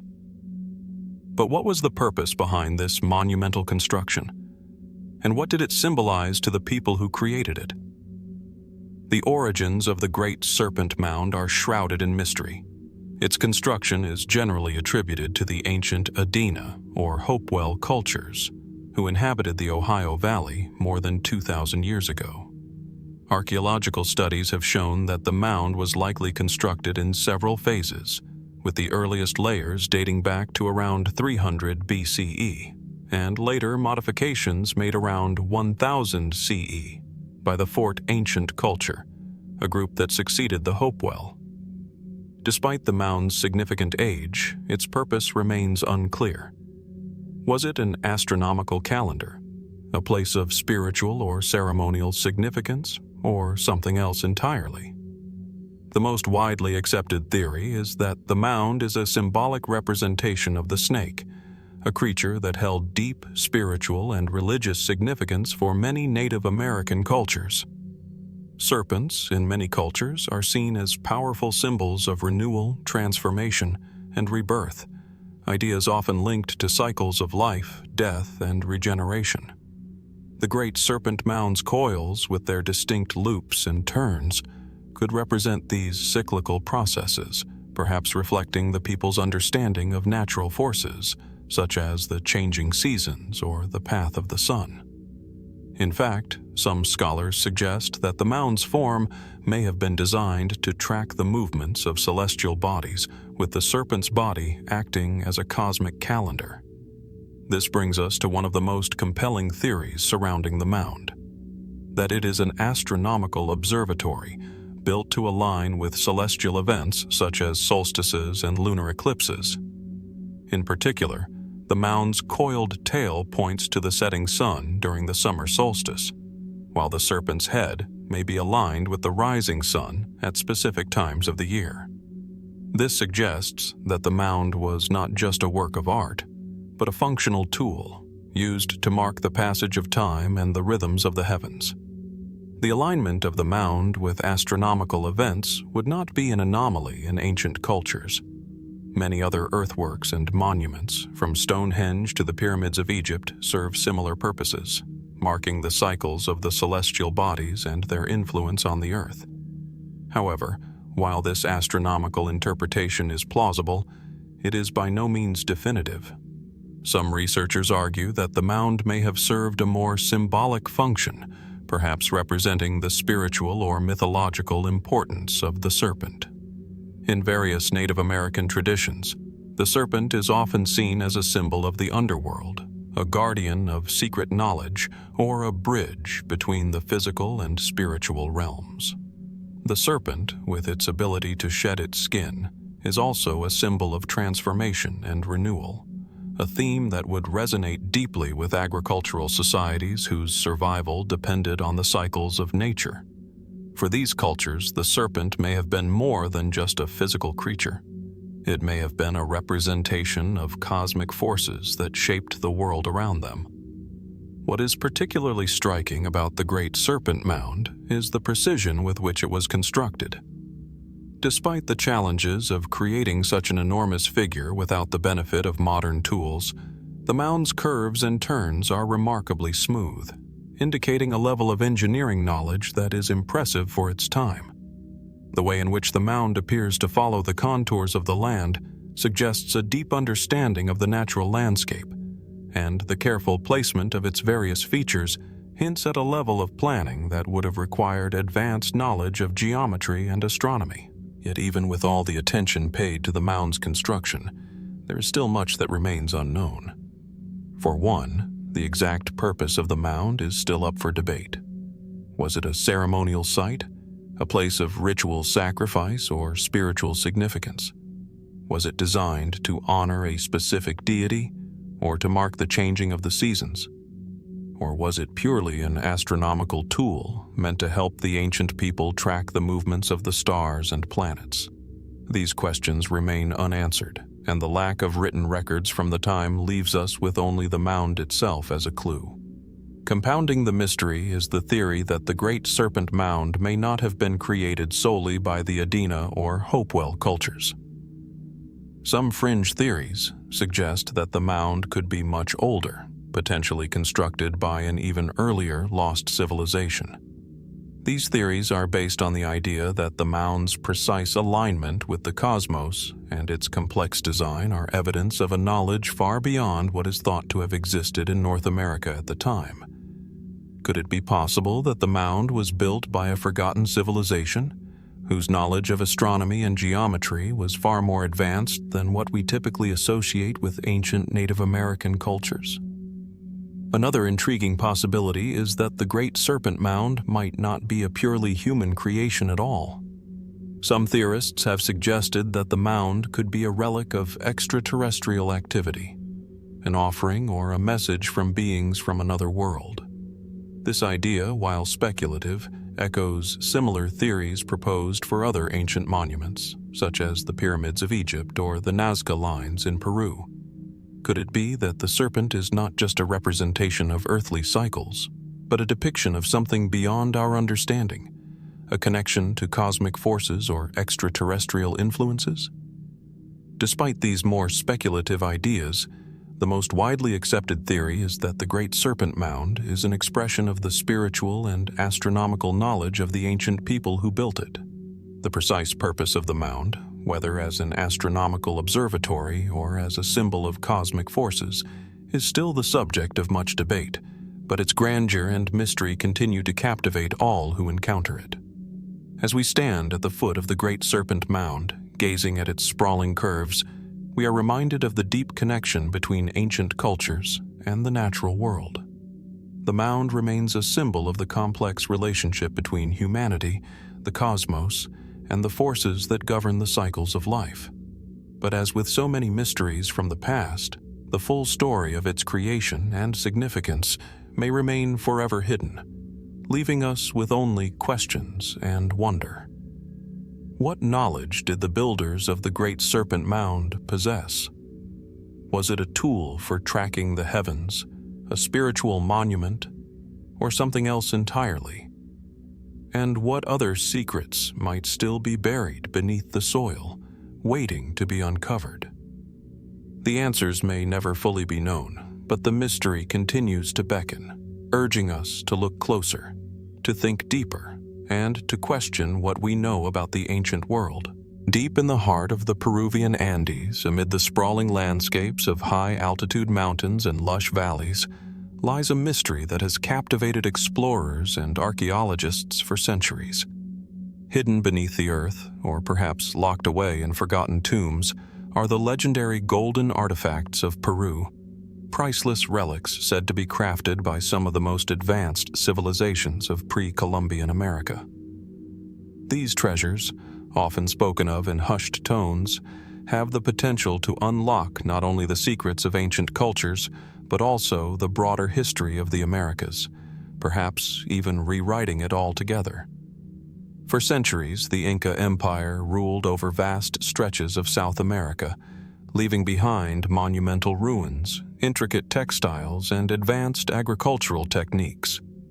But among the many marvels of the Inca and their predecessors, the Nazca, Moche, and other Andean civilizations, there is one class of artifacts that continues to elude us: the legendary golden treasures. Stories of vast caches of gold and precious metals buried deep in the Andean highlands persist to this day. These treasures, often spoken of as lost, are said to have been amassed by the Inca kings and their predecessors as offerings to their gods or as part of the rituals surrounding death and the afterlife. One of the most famous legends surrounding these treasures is that of the Golden Tombs. According to various accounts, the Inca buried vast quantities of gold with their elite leaders, in the belief that the deceased would need the precious metals in the afterlife. One of the most well-known stories comes from the Spanish conquistadors, who, upon their arrival in the early 16th century, were told of an Inca emperor named Atahualpa, who had ordered an immense amount of gold to be brought to his palace as a ransom. Though the Spaniards ultimately seized this treasure, the legend has endured. Did the Inca hide away treasures in secret tombs, perhaps outside the reach of the Spanish invaders? Modern-day explorers and treasure hunters continue to be drawn to the story of these lost golden artifacts. Some believe that entire vaults of gold, jewels, and ceremonial items remain buried in the remote regions of the Andes, waiting to be uncovered.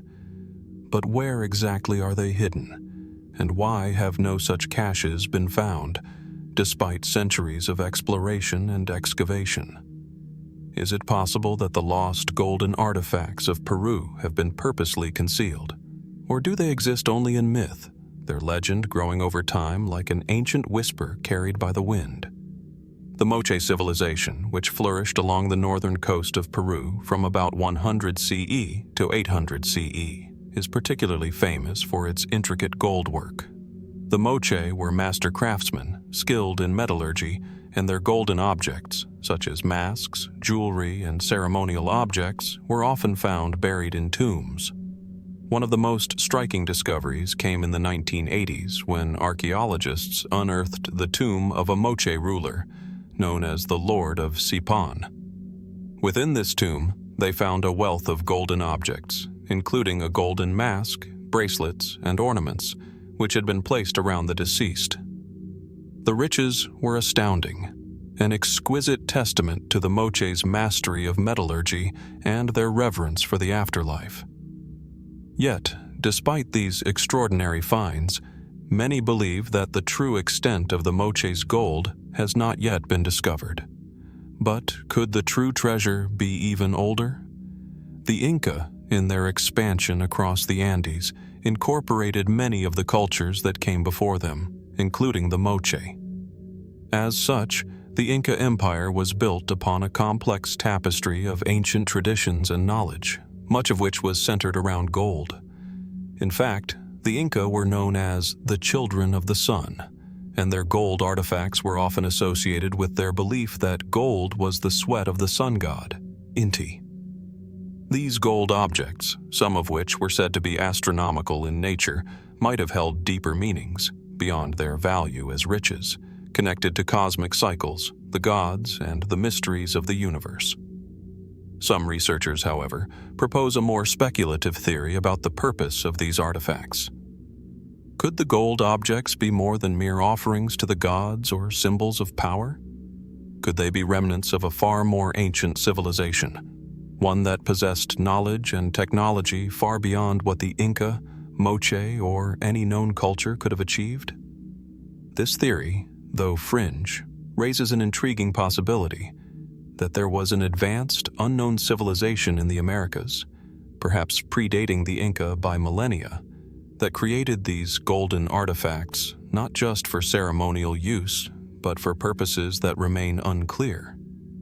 Were these objects tools, perhaps used in rituals, that contained knowledge lost to time?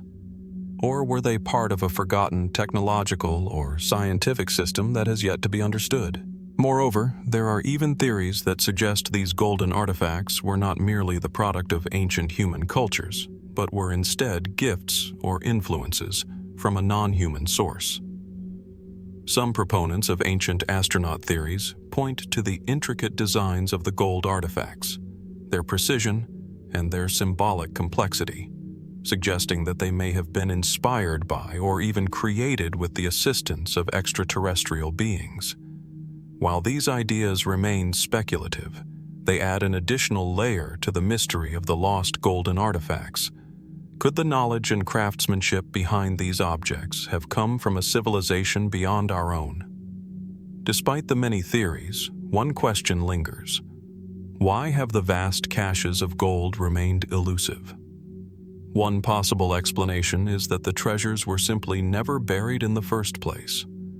The Inca, for example, were known to have melted down their gold and used it in a variety of ways, including as offerings to their gods or as part of large-scale rituals.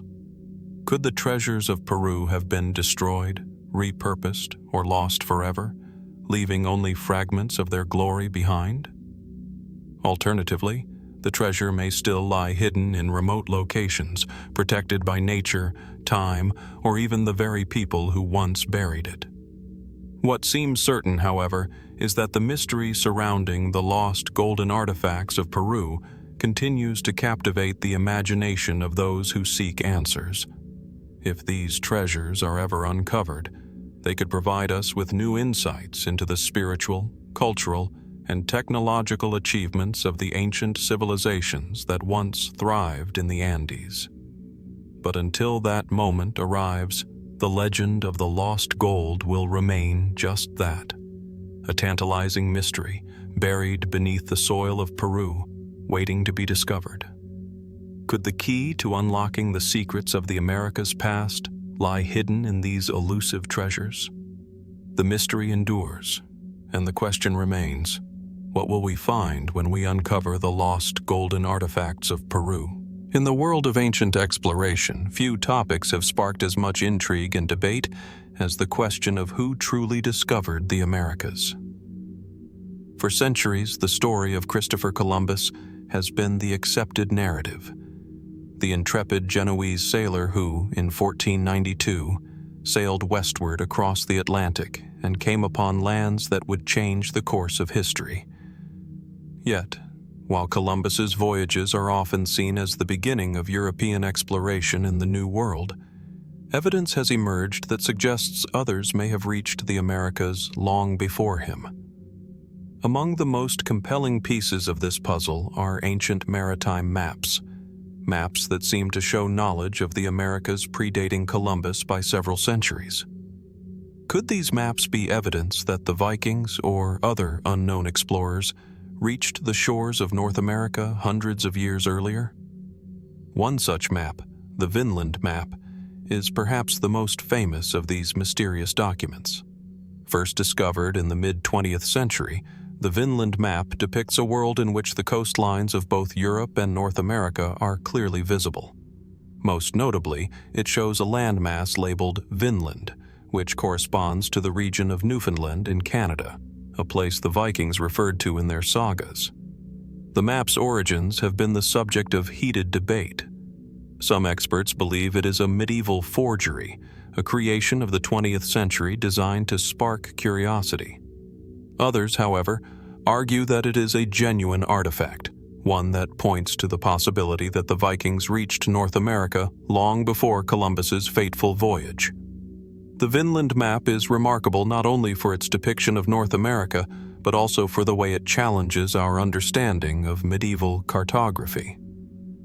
At a time when European maps were still heavily influenced by religious and mythological views, the Vinland map suggests a level of geographical knowledge that was far ahead of its time. The map accurately shows the outline of Greenland, along with other features that align with modern-day maps of the region. But it is the depiction of Vinland, marked as a land rich in natural resources like timber and grapes, that raises the most questions. The sagas of the Vikings describe their settlement of Vinland, where they encountered indigenous peoples, built temporary camps, and harvested resources. Could this map be a record of those voyages, passed down through generations of explorers? While the authenticity of the Vinland map remains in question, its existence raises a crucial point. If the Vikings, or other seafaring cultures, had the capability to chart the Americas, what other ancient maritime maps might exist? The discovery of the Piri Reis map, created in 1513 by the Ottoman Admiral Piri Reis, offers another tantalizing clue.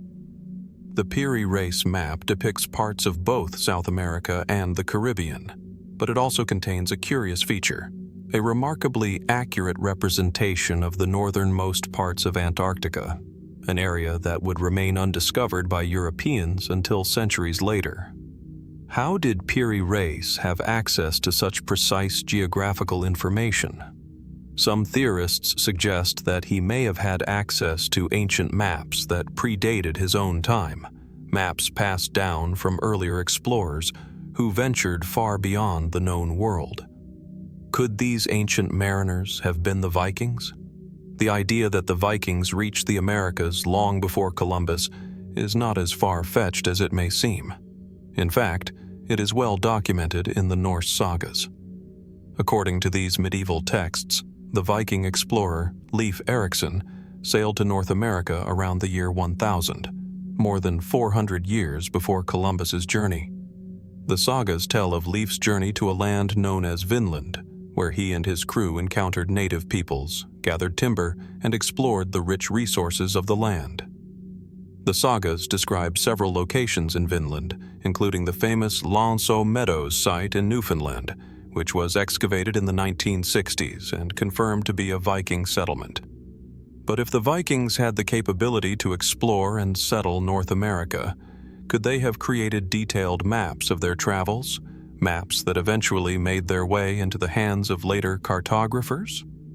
Perhaps the most compelling evidence for Viking exploration of North America lies in the remains of Viking settlements. In addition to Lanceau Meadows, evidence of Viking presence has been found in other parts of North America, including Greenland. These sites reveal that the Vikings did indeed make contact with the New World, engaging in trade, building settlements, and interacting with indigenous populations. The sagas of Icelanders, a collection of medieval texts, describe these interactions in vivid detail, providing a glimpse into the Viking world of exploration.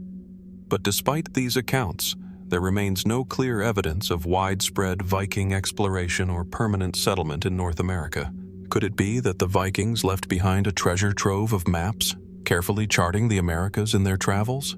And if so, why have these maps remained hidden for so long? The Vinland map, the Piri Reis map, and other ancient maritime charts offer tantalizing clues.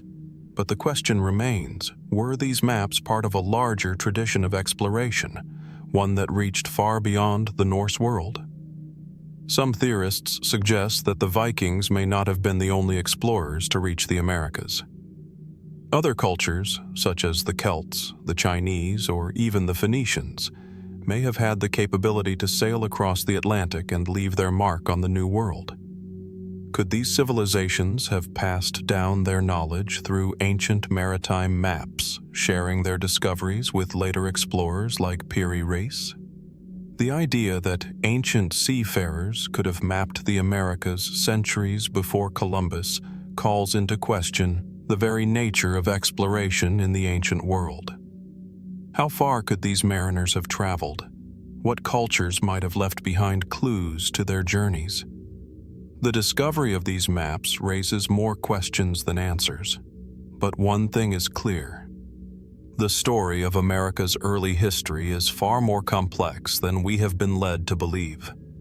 The possibility that the Vikings or other cultures reached the Americas long before Columbus challenges our understanding of the past and forces us to reconsider the true nature of exploration. As we look to the future, the mystery of the ancient maritime maps remains unsolved. Were the Vikings the first Europeans to discover North America, or did other explorers chart the New World centuries before them? What other maps might lie hidden in archives, waiting to be uncovered?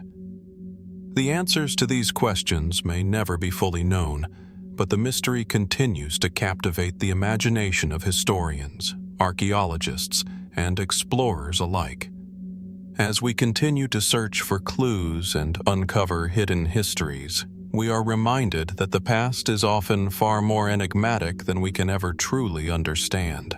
In the rugged landscape of Arizona, the Sedona Desert stands as a striking natural marvel. Known for its towering red rock formations, the desert is a place of extraordinary beauty, where the sun's rays paint the landscape in hues of orange, red, and purple as it sinks beneath the horizon. But beneath its breathtaking surface, this desert holds more than just natural wonder. Among the labyrinth of canyons, crevices, and cliffs, there exist mysterious markings, carvings in the stone that have puzzled archaeologists, historians, and explorers for generations. These markings are not random scratches or the work of nature. They are intricate, deliberate designs, patterns and symbols carved into the rock faces by unknown hands. Some resemble geometric shapes, while others depict figures that appear to defy explanation. Found scattered throughout the region, they are often referred to as petroglyphs, or ancient rock carvings created by indigenous peoples long before European explorers set foot in the Americas. Yet, while many of these petroglyphs align with the known iconography of Native American cultures, others seem to challenge the boundaries of what we understand about ancient art and symbolism. The most striking feature of these mysterious markings is the apparent precision with which they were made. In places where the landscape shifts from the familiar to the bizarre, the designs carved into the rock appear almost too perfect, as if they were intended to communicate something far beyond mere decoration. There are spirals, concentric circles, and intricate line patterns that resemble star maps or celestial charts. In other instances, humanoid figures, possibly symbolic or ceremonial, are etched into the stone. Some patterns have even been linked to the stars, leading to speculation about the role these carvings might have played in ancient astronomical practices. However, as scholars attempt to unravel the origins of these markings, an unsettling question arises. Are these symbols simply the remnants of an ancient culture's artwork and spiritual practices? Or could they represent something far more extraordinary, something that goes beyond our conventional understanding of history? Among the most intriguing and debated theories surrounding the markings in the Sedona Desert is the idea that they may not only be ancient petroglyphs, but could serve as some kind of stargate, a portal to another dimension or world. This theory, popularized by fringe theorists and those fascinated by the supernatural, posits that the symbols found in the desert might have a far more cosmic purpose. Could these markings have been designed by an ancient civilization with knowledge of advanced technologies, possibly even extraterrestrial contact? Some believe that the patterns on the rocks might represent a form of mapping, both of the stars and otherworldly connections. The idea of the Sedona petroglyphs serving as a stargate is not entirely as fantastical as it might seem at first glance. The markings often seem to align with celestial bodies, their patterns mimicking the shape of constellations and star systems that would have been visible to ancient observers. Several of the petroglyphs resemble the Pleiades, a cluster of stars that has been significant to many indigenous cultures across the world, from the Hopi of the Southwest to the ancient Egyptians. Could the markings be a form of celestial map that helped early civilizations track the stars or mark important astronomical events? Or, perhaps, could they have been created with the intent of marking something far beyond our earthly understanding, a gateway to the stars themselves? This theory is not without its critics.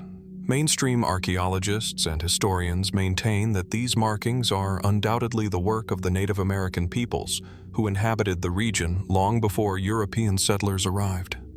The designs are thought to be part of a larger tradition of rock art that served various purposes, from marking hunting grounds to recording important events or spiritual beliefs.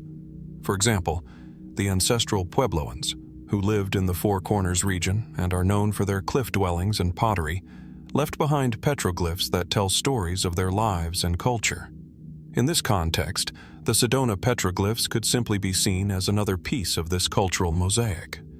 Yet the precision of some of the markings continues to defy easy explanation. The linear patterns, the circles that appear to represent celestial bodies, and the arrangements of symbols suggest a level of sophistication that goes beyond mere decoration. Some of these carvings are so complex that they appear to map out something far greater than local terrain. Could the designs be pointing to a deeper connection to the cosmos?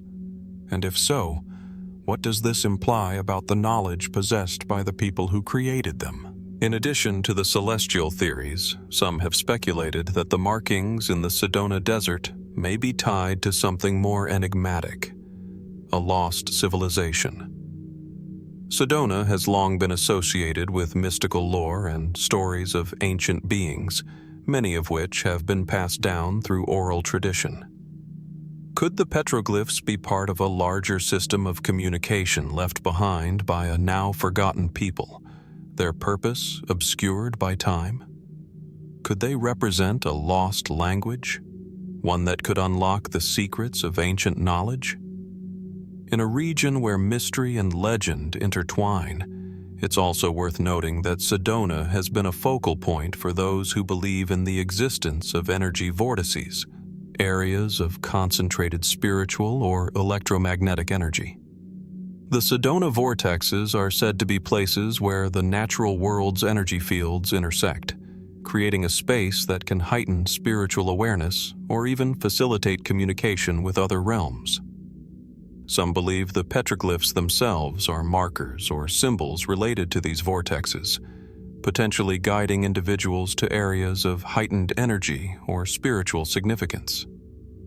Could the carvings be the product of ancient peoples who were aware of such forces, and did they perhaps use these symbols to harness or navigate these energies? While no definitive answers have yet emerged, the mystery of the Sedona petroglyphs continues to captivate all who venture into the desert's vast, open spaces. As researchers explore the strange markings on the rocks, one question lingers in the air. What exactly were the people who created these symbols trying to communicate? And why, after centuries of obscurity, are we only now beginning to uncover their secrets? The theories, ranging from advanced astronomical knowledge to stargates and interdimensional travel, are as varied as they are intriguing. But what is certain is that the markings in the Sedona Desert speak to a deeper mystery, one that challenges our assumptions about the ancient peoples of North America and their understanding of the world. Are we seeing the remnants of an ancient culture's spiritual beliefs, or is there something far greater at play? The petroglyphs may never fully reveal their meaning, but their silent presence in the desert continues to inspire curiosity and wonder. What remains hidden beneath the surface of these ancient markings may yet be waiting for the right question to bring it into the light. And in the quiet, vast reaches of the Sedona Desert, perhaps the answers are closer than we think. In the dense forests and river valleys of what is now the American Midwest, a long-lost civilization once thrived, leaving behind a legacy that continues to puzzle archaeologists, historians, and researchers alike. The Hopewell culture, which flourished between 200 BCE and 500 CE, is known primarily for its vast burial mounds, intricate earthworks, and strikingly sophisticated artifacts. These objects, often buried in elaborate burial sites, range from the mundane to the extraordinary. But some of the more bizarre items unearthed from these ancient sites have led to more questions than answers. What were the Hopewell people trying to convey with these objects? And could they reveal a long-forgotten knowledge, perhaps of the cosmos, of healing practices, or even of advanced technologies? The first hint of this mystery comes in the form of the Hopewell Mounds, large, often geometrically precise earthworks that serve as both burial sites and ritual centers. These mounds contain hundreds of strange and finely crafted artifacts, objects so advanced and enigmatic that their true purpose remains a matter of speculation. Among the most mysterious are ceremonial objects such as intricately carved bone flutes, highly polished stone effigies, and figurines that appear to depict both humans and animals in stylized and unusual ways. But what stands out are the metallic objects, including copper, mica, and obsidian artifacts, which were crafted with remarkable skill, often showing a level of technological know-how that was unexpected for a people who lived in an era without metallurgy. One of the most curious artifacts from the Hopewell culture is a copper plate that was found in the Hopewell Mound at Mound City in Ohio.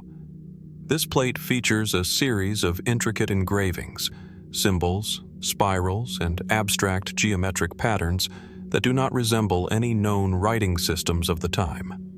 These markings have puzzled scholars for decades.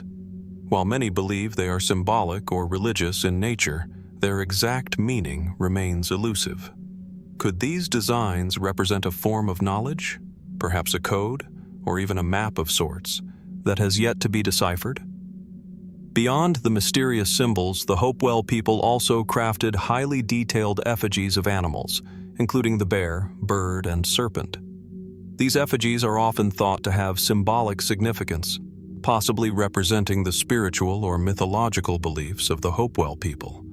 But some of the sculptural work, with its lifelike detail and intricate design, suggests a deeper level of artistry and craftsmanship that goes beyond mere symbolism. How did the Hopewell people develop such skills in sculpting, especially considering they lacked advanced tools or knowledge of metallurgy? And could the motifs, which appear repeatedly across different Hopewell sites, hint at a lost or hidden system of belief, one that might have been passed down through generations? Perhaps even more puzzling than the effigies are the strange objects found in Hopewell burial sites that seem to defy easy categorization.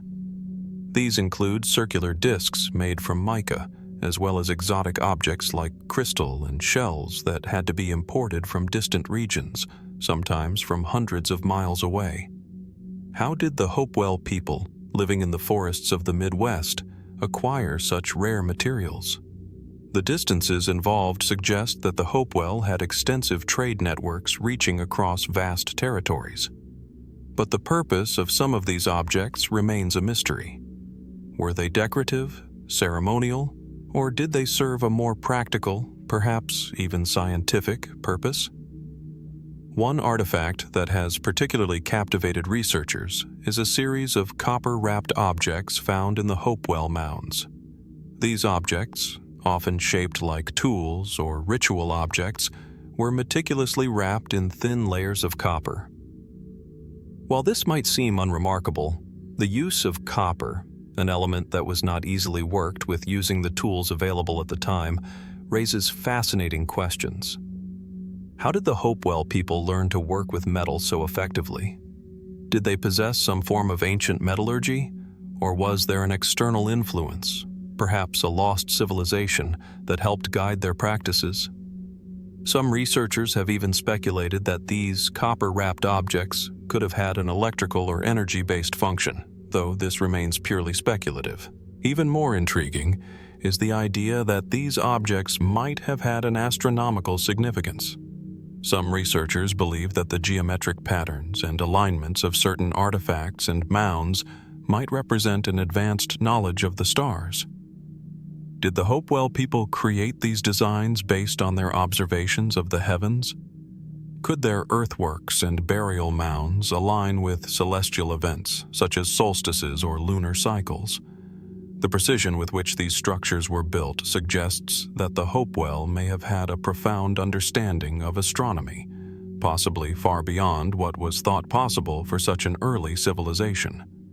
The mystery deepens when we consider the possibility that the Hopewell people were not simply passing down cultural symbols, but may have been in possession of lost knowledge that has been obscured by time. Could the Hopewell have had access to information that was later lost, perhaps in the wake of their civilization's decline? As the Hopewell culture faded from history, could this ancient wisdom have been passed down to other cultures, or perhaps forgotten altogether? The Hopewell mounds and the strange artifacts they contain speak to a world that was both richly spiritual and highly sophisticated, yet remains hidden from our full understanding. Were the Hopewell simply a product of their time? Or did they possess insights and technologies that were far ahead of their era?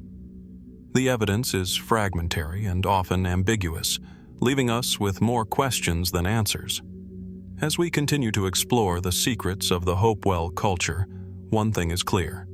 The objects they left behind are not mere relics of a forgotten people, but a testament to a civilization that may have known much more than we can currently comprehend.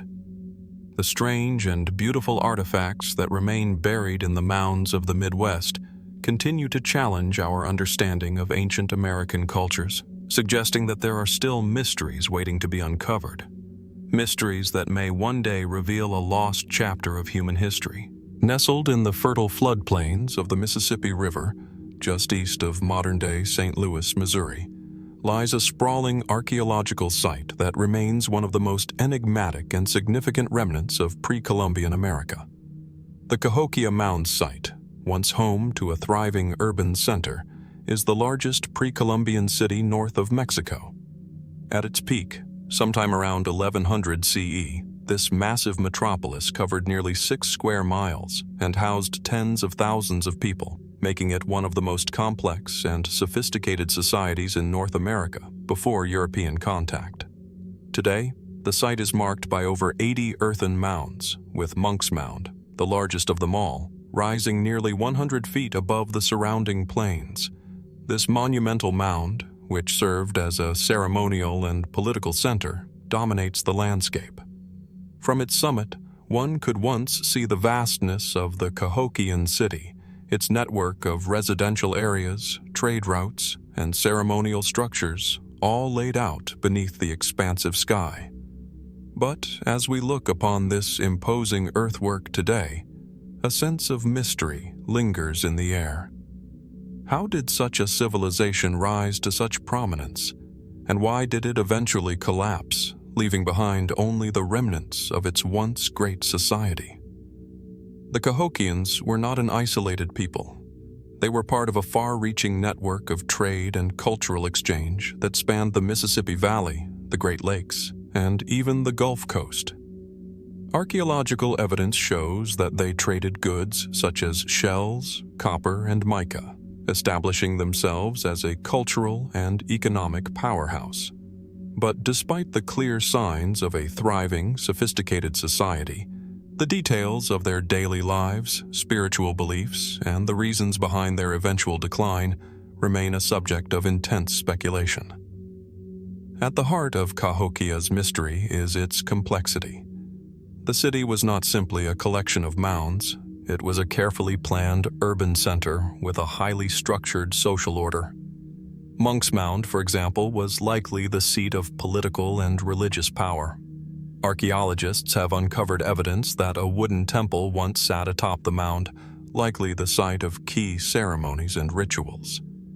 These ceremonies may have been tied to astronomical events, as Cahokia is thought to have had a sophisticated understanding of the movements of the sun, moon, and stars. One of the most intriguing features of the city is the wood hinge, a series of massive wooden posts arranged in a circle, thought to function as an astronomical observatory. This alignment with celestial events suggests that the Cahokians not only understood their environment, but were able to predict and record astronomical phenomena. Yet, for all its grandeur and sophistication, Cahokia's rise and fall remain shrouded in uncertainty. The city's decline, which began around 1300 CE, is as enigmatic as its rise. No single factor can explain the collapse of such an advanced society. Some scholars believe that environmental changes, such as flooding or soil depletion, may have contributed to the city's downfall. Others point to social upheaval, warfare, or internal strife as potential causes. Was Cahokia's society simply too large to sustain itself, or did something more catastrophic occur that caused this once great city to wither and fade into history? The most unsettling aspect of Cahokia's mystery is the absence of written records. Unlike the Mayans or the Aztecs, the Cahokians did not leave behind codices or inscriptions that might provide insight into their culture, beliefs, or the reasons behind their collapse. Instead, all we have are the mounds themselves, silent witnesses to a civilization that once flourished. The lack of written language leaves us grasping at fragments of material culture, tools, pottery, and burial goods that can tell us little about the intricacies of Cahokian life. And so, the mystery remains. Even the reasons behind the city's unusual layout remain unclear. Why did the Cahokians construct such monumental mounds? Were they purely ceremonial, or did they serve practical purposes, perhaps as platforms for elite residences, or as markers for trade routes? Some researchers suggest that the mounds were symbolic, representing the relationship between the rulers and the gods, with the city's layout reflecting a cosmological order. The alignment of the mounds with celestial bodies and the careful planning of the city's streets suggest a people who were not only deeply spiritual, but also highly skilled in urban planning and engineering. Another mystery revolves around the massive burial mounds found throughout Cahokia. These mounds, often containing the remains of large numbers of individuals, point to the possibility of mass rituals or ceremonies, perhaps related to the worship of ancestors or gods. Archaeologists have uncovered evidence of sacrificial offerings, including human remains, suggesting that death and the afterlife played a central role in Cahokian religious practices. But who were the people buried in these mounds, and what do their graves reveal about the society's structure? Were these individuals elite members of society, or were they commoners who played a role in ceremonial rites? Among the most intriguing theories surrounding the mysterious decline of Cahokia is the possibility that the city's fall was precipitated by a series of natural disasters, such as prolonged flooding or the breakdown of the Mississippi River's floodplain system. Some scholars argue that these events could have caused a collapse in agriculture, leading to food shortages and social unrest. Others speculate that the city's population may have overextended itself, causing a strain on resources that led to its eventual abandonment. Did the Cahokians abandon their city willingly, or was the fall of Cahokia the result of a larger, more violent event? As we continue to study the mounds, the intricate network of trade and cultural exchange, and the complex social structure of Cahokia, the answers to these questions remain elusive. What we do know is that the Cahokians left behind a remarkable legacy, one that continues to captivate the imagination of scholars and adventurers alike. Could the mystery of Cahokia's rise and fall hold the key to understanding a much larger pattern in the history of North America's ancient civilizations? And what, if anything, do the Cahokia Mounds have yet to reveal? Deep within the high desert of New Mexico, amidst the rugged landscape of mesas and canyons, lies an enigma that has fascinated archaeologists, historians, and adventurers for decades. A series of carved stones that seem to tell a story, but one that remains just out of reach.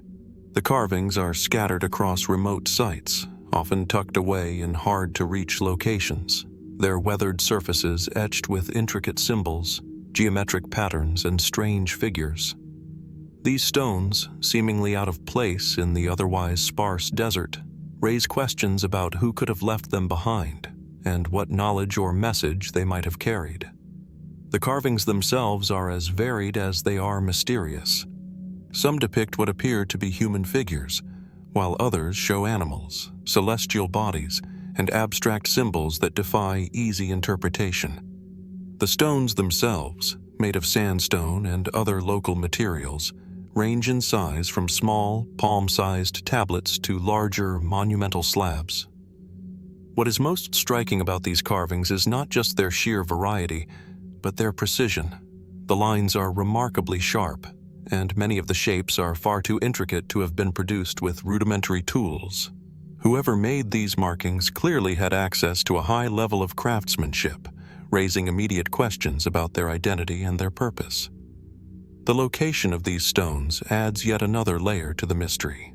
Many of the carved stones are found near ancient Native American sites, particularly within the territories once occupied by the ancestral Puebloans, the ancient people who lived in the region before disappearing around the 13th century.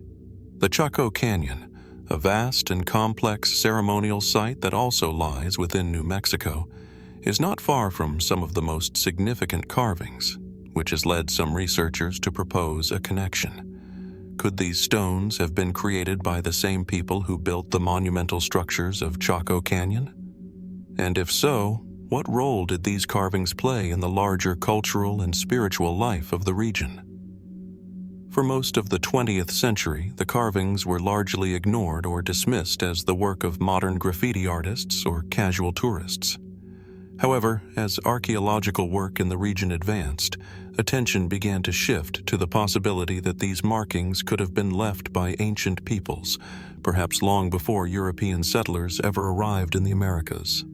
Some of the carvings seem to align with known Native American symbolism, but many of them feature motifs that do not appear in any known indigenous language or culture. This has prompted some researchers to ask, who were the people who created these stones, and why did they leave them behind? One theory suggests that the carvings could have been part of a ritualistic practice, a means of recording spiritual beliefs or astronomical observations.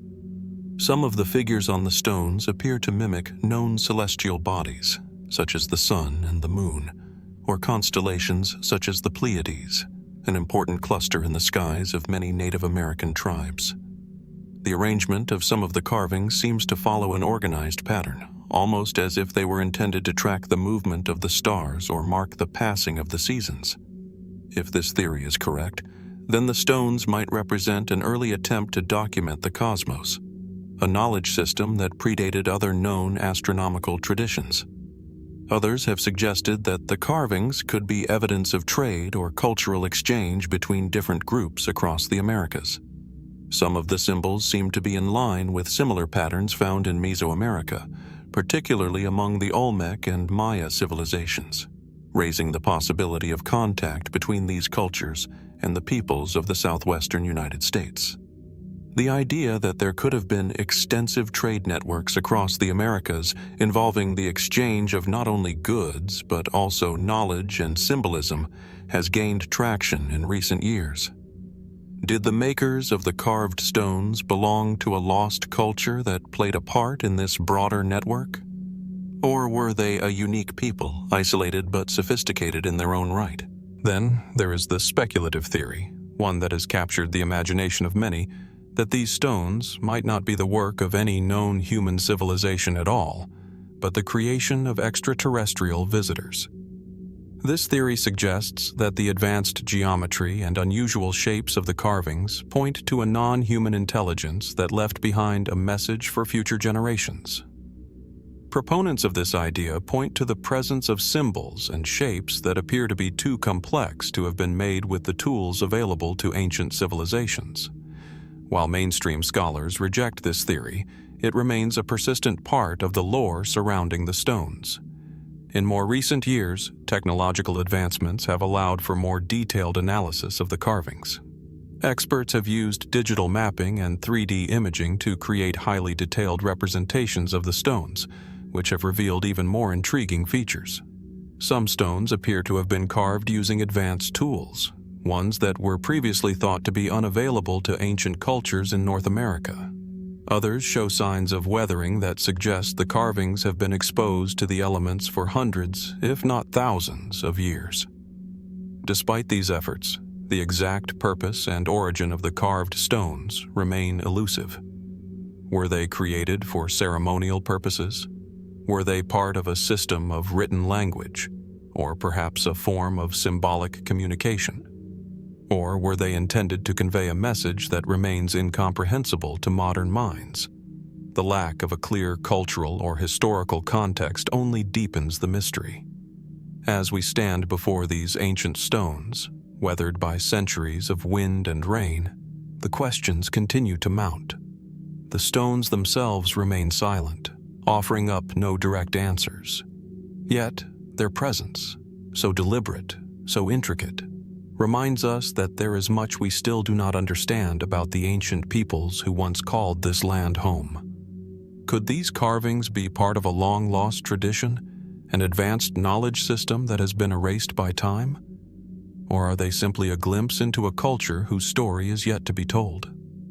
Perhaps, one day, the mystery of the carved stones in New Mexico will be unraveled, and we will discover the truth behind the strange and enigmatic marks that have been left on these ancient rocks. Until then, the stones stand as silent witnesses to a lost chapter in the history of America, a story that remains hidden just beyond the reach of our understanding. Hidden beneath the dense jungles of southern Mexico and Guatemala lies a secret world, a labyrinthine network of underground caves and tunnels. These sacred and mysterious places were long believed to be the domain of the Maya, a civilization known for its extraordinary achievements in astronomy, architecture, and mathematics. While the ancient cities of the Maya are famous for their towering pyramids and ornate temples, it is the underground caves that have left a more elusive mark on history. For centuries, they have held their secrets tightly, with only a handful of explorers and archaeologists ever venturing deep into their dark recesses. The caves themselves are a spectacle. Stalactites and stalagmites hang from the ceiling, their sharp forms seemingly frozen in time, while subterranean rivers flow quietly through the caverns. Some of the largest of these caves are vast and almost cathedral-like, their ceilings soaring high above the floor, while others are narrow, winding passages impossible to navigate without the right tools or knowledge. But it is not the natural beauty of these caves that has captured the imagination of researchers. What truly intrigues them are the remnants of the Maya civilization that have been discovered within their depths. Deep inside these underground chambers, archaeologists have unearthed pottery, tools, jewelry, and even human remains, evidence of ancient rituals that were once conducted in these sacred spaces. Many of the caves were used by the Maya as ritual sites, where offerings were made to the gods and ancestors. Xibalba, the Maya underworld, was thought to reside in these subterranean realms, and the caves were believed to be portals to the afterlife. The Maya would enter these dark chambers in search of spiritual enlightenment, to commune with the gods, or to seek guidance in times of crisis. Some of the most elaborate rituals involved sacrificial offerings, including precious items like jade, obsidian, and gold, all of which were placed deep within the caves, far from the reach of the living. It is this connection to the divine that raises the most compelling question. Do these caves contain hidden treasures that were left behind by the Maya for spiritual or ceremonial purposes? Over the years, several expeditions have uncovered intriguing clues. In Cave of the Crystals, for example, a large array of ceremonial artifacts was discovered alongside what appeared to be the remains of a sacrificial altar. Some of these objects, including carved jade figurines and ornate masks, were so exquisite that they seemed more like treasure than simple ritual offerings.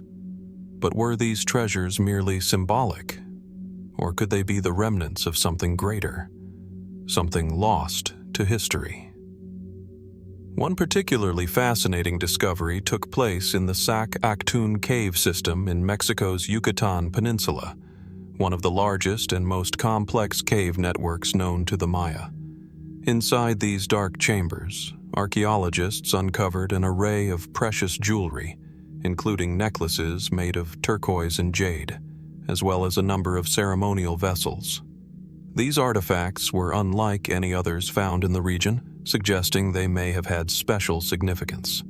The objects seemed to point to a deeper, hidden layer of Maya culture, one that has yet to be fully understood. But it's not just the artifacts themselves that fuel the mystery. It's the intended purpose of these caves. Were they simply places of worship, or did they hold a deeper, more esoteric function? Some researchers believe that these caves may have been part of an ancient knowledge network, a place where sacred knowledge was preserved and passed down through generations. The Maya, with their advanced understanding of astronomy, time, and the cosmos, may have used these caves as repositories of hidden wisdom, where they kept their most sacred texts, symbols, and knowledge. Could there be manuscripts or codices, perhaps even lost Maya scriptures, still hidden deep within the earth?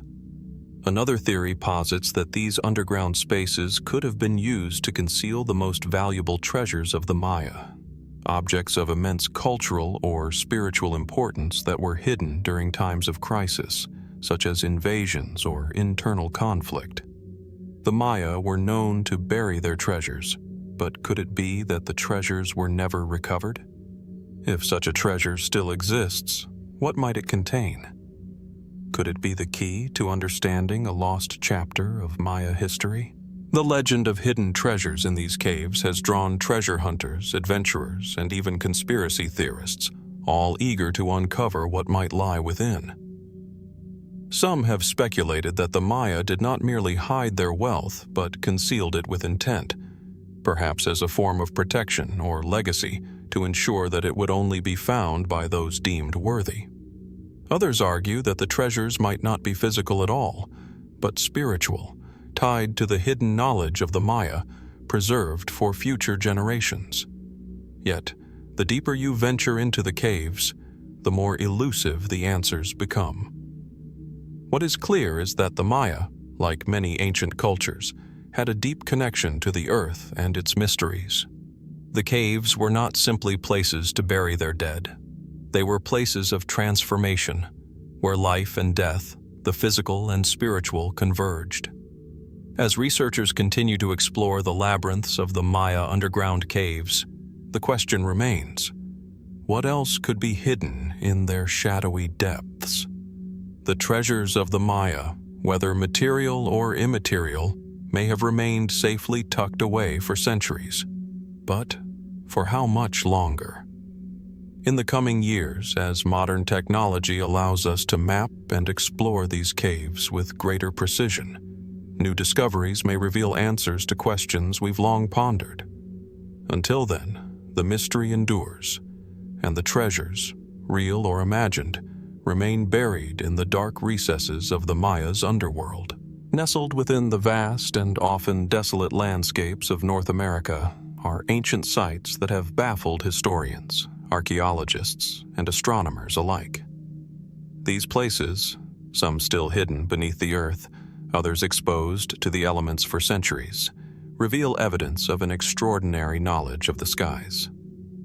Known as sky observatories, these sites stand as silent witnesses to a people who, long before the advent of modern telescopes and advanced instruments, gazed upward and charted the heavens with a precision that continues to awe us today. Among the most famous of these observatories is Chaco Canyon, located in what is now northwestern New Mexico. Chaco Canyon, once a thriving center of civilization, is renowned for its advanced architectural and astronomical features. Massive stone buildings, many with perfectly aligned windows and doorways, point directly to celestial events such as the solstices and equinoxes. It's as if the architects had carefully planned the structures with a specific purpose in mind, a purpose tied to the movements of the stars, the sun, and the moon. But how did the inhabitants of Chaco Canyon and other similar sites know what to build and why? These questions deepen as we examine sites like Cahokia, a sprawling urban center near modern-day St. Louis, Illinois, whose largest earthen structure, known as Monk's Mound, is aligned with celestial phenomena. The alignment of these ancient mounds points not just to the north or to certain geographical features, but to specific astronomical events, suggesting that the builders of Cahokia were as attuned to the stars as the ancient Egyptians were to the rising of Sirius. But it's not only in the desert southwest or the Mississippi River Valley where such mysteries arise. Far to the north, in the Rocky Mountains and beyond, a series of lesser-known yet equally enigmatic structures dot the landscape. These places, including the Medicine Wheel in Wyoming and the Goshen Hill Observatory in the eastern United States, reveal a similar pattern: the use of stones, mounds, and earthworks that point toward the heavens. These sites, though less well known than Chaco Canyon or Cahokia, present the same tantalizing question: who built them and why? The prevailing theory suggests that these observatories were created by the ancient Native American civilizations who once thrived across the continent. But what is striking is the apparent sophistication of these sites. Many of the observatories exhibit an understanding of the ecliptic, the paths of the stars, and the movements of planets, which suggests a much higher level of knowledge than was previously thought possible for these ancient cultures. It seems that these people had access to a system of astronomy that was not just practical, but sacred, guiding their agricultural cycles, spiritual practices, and social organization. One of the most intriguing examples of this ancient astronomical knowledge is the Pueblo Bonito complex at Chaco Canyon. This site, with its careful alignment to the solar and lunar cycles, suggests that the people of Chaco Canyon not only watched the stars, but may have used these observations to predict seasonal changes, plan agricultural activities, and even organize large-scale social events. Evidence of ceremonial gatherings, marked by the appearance of specific constellations, adds further weight to the idea that these observatories were deeply connected to the spiritual and societal life of the people. Yet, even with all this evidence, the exact purpose of these sky observatories remains elusive. Some have suggested that they were used for purely practical reasons, such as agricultural planning. The ability to know the exact timing of the solstices and equinoxes would certainly be invaluable to a society dependent on farming. Others argue that these sites were built for spiritual or ceremonial purposes, with celestial events seen as divine messages or omens. There is also the possibility that these observatories were part of a much larger network, a system of knowledge passed down from one civilization to another, forming a complex web of sacred sites that stretched across the continent. Could it be that the builders of these observatories were part of a larger yet forgotten cultural exchange? Was there a lost civilization whose knowledge of the stars may have been spread through secretive means to the peoples of the Americas? This raises another possibility, that the sky observatories may not have been built solely by Native Americans, but by foreign influences, potentially even cultures from Europe, Asia, or other parts of the world who might have crossed the ocean long before Columbus. While mainstream historians are quick to dismiss such theories, there are numerous anecdotal accounts and even archaeological finds that suggest ancient seafaring cultures from across the world may have reached the Americas centuries before European explorers arrived. Could the design of the observatories reflect this foreign influence? Or could these ancient astronomers have independently discovered these celestial alignments on their own? As researchers continue to study these sites, new questions arise. Why were these observatories often built with such precision? Was there a deeper, esoteric knowledge embedded in their design, one that remains hidden to us? Why are many of these sites located far from the main centers of the civilizations that built them, sometimes in remote or difficult-to-reach areas? Were the builders of these sites trying to create an otherworldly connection, aligning their structures to the stars as part of a quest to communicate with the gods, or perhaps to predict cosmic events that might bring change to the earth below? Some researchers believe that these sky observatories might represent a lost language, a cosmic code that has been forgotten or misunderstood over the centuries. Perhaps the stone alignments and earthworks are part of a larger narrative that links the ancient peoples of North America not only to each other, but to the stars themselves. In the end, the ancient sky observatories of North America remain one of the most intriguing mysteries of the continent. Despite years of study, the true extent of their purpose, their creators, and the knowledge they encapsulate remain unknown. As scientists and archaeologists continue their investigations, one thing is clear: these remarkable sites still hold many secrets that may never be fully understood, but continue to inspire awe and wonder about the lost peoples who once looked up to the stars, seeking knowledge and meaning in the vast expanse of the universe. Beneath the quiet whispers of time and earth lies a riddle etched in metal, an artifact unlike any other, mysterious in both form and content. The Copper Scroll, discovered amidst the arid caves of the Judean desert in the mid-20th century, is a testament to secrets waiting to be unraveled.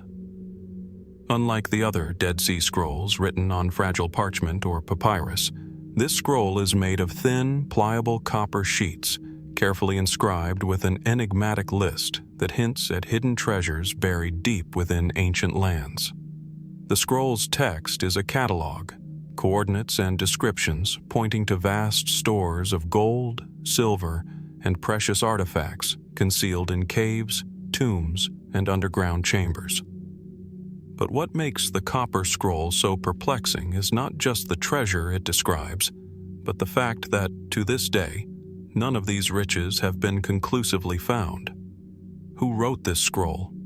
Why was it buried so carefully and encoded in such a durable medium? And more tantalizing still, does it represent real hidden hoards, or is it a symbolic map, a metaphor for something far less tangible? Archaeologists and historians have debated the scroll's origins and purpose for decades. The leading consensus places its creation during the late Second Temple period, around the 1st century CE, a time fraught with turmoil, rebellion, and upheaval in ancient Judea. Could this scroll have been the desperate record of a priestly caste or rebel faction safeguarding their wealth from invading forces? Or was it crafted by a secret society, encoding knowledge meant to survive the ages? The descriptions on the scroll are precise yet cryptic. It names locations with ancient place names that are difficult to correlate with modern geography, and references landmarks that may have since vanished or been transformed by centuries of change. Some researchers have scoured the wilderness and caves of the Dead Sea region, hoping to match these coordinates to tangible sites, but the search has yielded no definitive results. Are the treasures simply lost forever beneath layers of earth and sand? Or were they removed long ago, their locations deliberately obscured? Adding to the intrigue, the scroll's method of inscription, engraved in copper, was likely chosen for durability, suggesting that the information it contains was considered vital, possibly even sacred. Why choose such a painstaking and costly medium to record what appears to be a treasure list? Could this imply the scroll served a dual purpose, both as a practical guide and a symbolic artifact, meant to endure beyond the fall of empires and the passage of time? Beyond the physical quest for treasure, some scholars propose more speculative ideas. Is the Copper Scroll linked to ancient religious rituals, perhaps pointing to ritualistic or sacred sites rather than mere caches of wealth?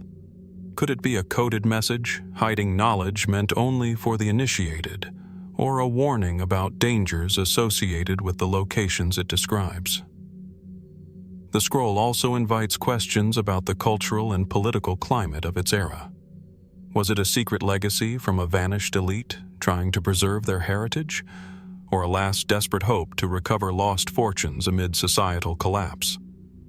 The absence of corroborating records in other historical texts leaves the copper scroll standing alone, a solitary puzzle piece whose full picture remains out of reach.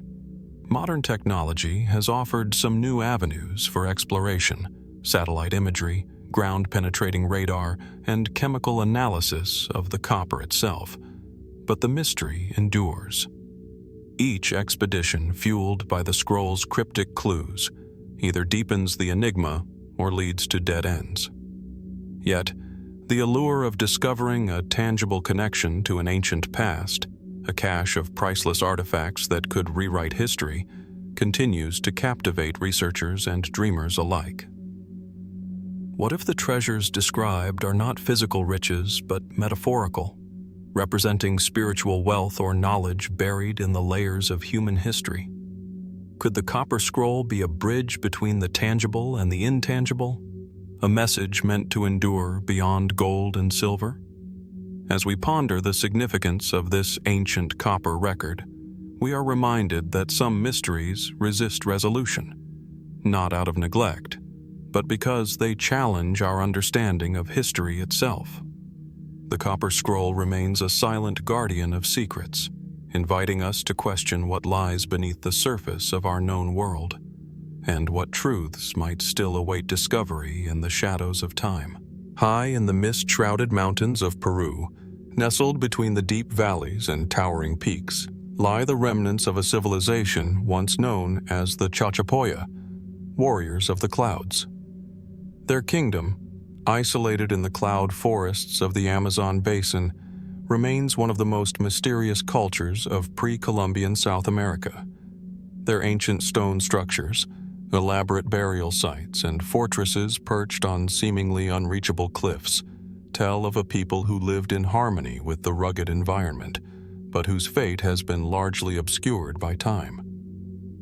The Chachapoya are best known for their incredible cliffside tombs, which dot the mountainous terrain around the town of Chachapoyas, a region that still carries their name. These burial sites, often built into the faces of sheer rock walls, contain sarcophagi that resemble small houses. Some of these structures are so high up that it's difficult to fathom how the Chachapoya could have accessed them. Were these tombs designed as a final defense against the inevitable? Or were they intended to protect sacred relics, the remains of great leaders and warriors, from the grasp of grave robbers or foreign invaders? But what happened to the Chachapoya? How did this once thriving culture, with its advanced architectural and agricultural techniques, vanish from the historical record? The Chachapoya's decline is still an enigma, and many theories surround their mysterious disappearance. The most widely accepted explanation is that they were overwhelmed by the forces of the Inca Empire in the 15th century. However, the story is far from simple.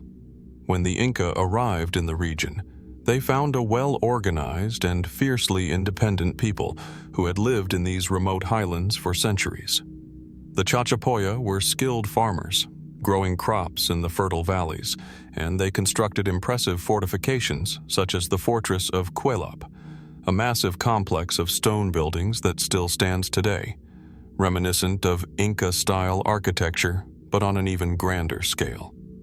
It is believed that Cuelap was not just a fortress, but a central hub for religious, political, and social activities for the Chachapoya. So, what happened to them? The Inca, known for their military prowess and ability to assimilate new territories, eventually conquered the region. But the Chachapoya were no easy adversaries.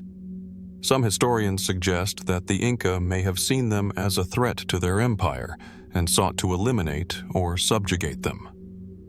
The Chachapoya were brought under Incan control, and much of their land and resources were absorbed into the Inca Empire. However, despite the expansion of the Inca Empire, the fate of the Chachapoya remains unclear. Another mystery lies in the nature of the Incan conquest of the Chachapoya. Were they wiped out in battle, or did they simply disappear over time? Some scholars believe that the Chachapoya were gradually assimilated into Incan society, losing their distinct identity and culture over generations. Others argue that their decline may have been the result of epidemics, possibly brought by the Spanish during their later conquest of the Americas. The arrival of new diseases could have decimated the population, leading to their eventual disappearance. Yet, the idea of a complete disappearance is difficult to accept. The Chachapoya did not simply vanish. Their physical legacy, their architecture, their burial customs, and their agricultural terraces still stand as silent witnesses to their once vibrant society. And what of the people who lived in the area after the Inca? Are there remnants of Chachapoya culture embedded in the traditions of the modern-day inhabitants of the region? Some researchers speculate that there may still be descendants of the Chachapoya living in the surrounding villages, their ancestors' bloodlines continuing through generations, though their language and customs have evolved. Then there's the intriguing possibility that the Chachapoya did not disappear at all, but retreated into the dense cloud forests, hidden away from the outside world. Could they have survived, slipping quietly into the depths of the jungle, perhaps preserving their way of life in secret for centuries? The dense forests of the region remain largely unexplored, and new archaeological discoveries are still being made. Who knows what other hidden tombs, relics, or ancient settlements await discovery and what stories they might tell? The Chachapoya's sudden disappearance has captured the imagination of many, leading to a number of speculative theories. Some have even suggested that they may have had contact with lost civilizations far beyond the Andes, possibly even distant lands like North America or the Caribbean. Could the Chachapoya have been part of a much larger interconnected network of ancient cultures, trading goods, ideas, and technologies across vast distances? Or were they a truly isolated people with a distinct culture and way of life that existed apart from the great empires of the time? Still, the most intriguing question remains: what happened to the Chachapoya? Did they die out from war, disease, or conquest? Or did they disappear quietly, leaving behind only their monumental stone structures to bear witness to a lost civilization? While we may never know the full extent of their story, the Chachapoya's legacy is preserved in the high, misty mountains of Peru, waiting for those willing to listen closely to the whispers of the past. Amidst the dense, humid jungles of Mexico's Gulf Coast, scattered across the ancient Olmec heartland, stand monumental stone heads that have puzzled archaeologists, historians, and researchers for centuries.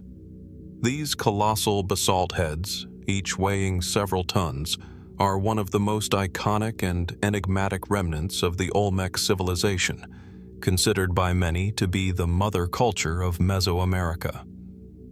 There are at least 17 of these heads, ranging in size from 5 to 10 feet tall, each one uniquely crafted with exaggerated facial features, deep-set eyes, and broad, furrowed brows. Their imposing presence is both awe-inspiring and unnerving, as though they are watching over the land, holding secrets that have yet to be fully understood. The Olmec civilization, which flourished between 1200 and 400 BCE, left behind a rich legacy of art, architecture, and ceremonial sites. But it is the colossal heads, sculpted with such skill and precision, that continue to baffle experts. They are typically thought to represent rulers or high-ranking individuals, but the identities and origins of the figures remain a mystery. What is most striking about these heads is not just their size, but the distinct facial features they display. Unlike other Mesoamerican artworks, which often adhere to stylized or idealized representations, the Olmec heads seem to convey a remarkable sense of individuality. as though each one represents a real person with unique characteristics. The question that arises is, who were these individuals? Were they actual Olmec rulers, or do the heads represent some other form of authority? Some researchers speculate that the heads could be portraits of the Olmec kings, leaders who commanded great respect and power within their society. The intricate carvings and attention to detail suggest that these heads were not mere representations but rather honored individuals, possibly ruling over a region or city. However, the sheer scale of these heads raises even more profound questions. How could the Olmec people, with limited tools and technology, have managed to transport these massive stones, some weighing upwards of 40 tons, from quarries miles away? The logistics of carving, transporting, and erecting such colossal sculptures remain an unsolved puzzle. Some believe that the colossal heads might hold a deeper spiritual or religious significance. The Olmec were known to engage in complex rituals involving jaguars, serpents, and other symbols of power, fertility, and transformation. Could these heads represent divine figures, perhaps intermediaries between the gods and the people? Some theories suggest that they were part of an elaborate cosmological system, positioned at specific locations to mark sacred sites, align with celestial bodies, or even serve as astronomical markers. Did the Olmec use these heads as part of a larger ritualistic framework designed to influence the forces of nature or gain favor with deities? Other, more speculative ideas have been proposed over the years. Some have suggested that the heads may be representations of extraterrestrial beings, given their unusual and otherworldly appearance. The perfectly sculpted faces and heavy brow ridges have led some to draw comparisons to descriptions of alien encounters, but these theories remain highly controversial and unsupported by mainstream scholarship. Such ideas often blend the lines between ancient history and fringe speculation, but they highlight the ongoing mystery surrounding the Olmec heads.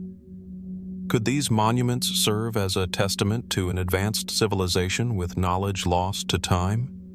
Or is there another, more earthly explanation for their creation and purpose?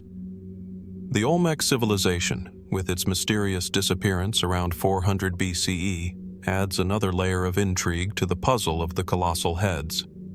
Did the collapse of the Olmec society somehow contribute to the loss of knowledge about the purpose of these sculptures? The heads were discovered scattered across the Olmec sites, some buried in the earth and others toppled over, suggesting that they may have been deliberately destroyed or abandoned. Was there a political upheaval or a shift in religious practices that led to the neglect of these once revered figures? Despite decades of research, the exact origins and significance of the Olmec colossal heads remain shrouded in mystery. Some believe that the Olmecs may have had contact with other advanced cultures of the time, such as the ancient Egyptians or the Sumerians, given the similarities in artistic styles and iconography. However, there is no direct evidence to support these claims. More likely, the Olmec heads represent a civilization with an independent cultural evolution, one that was remarkably advanced for its time but ultimately lost to the annals of history.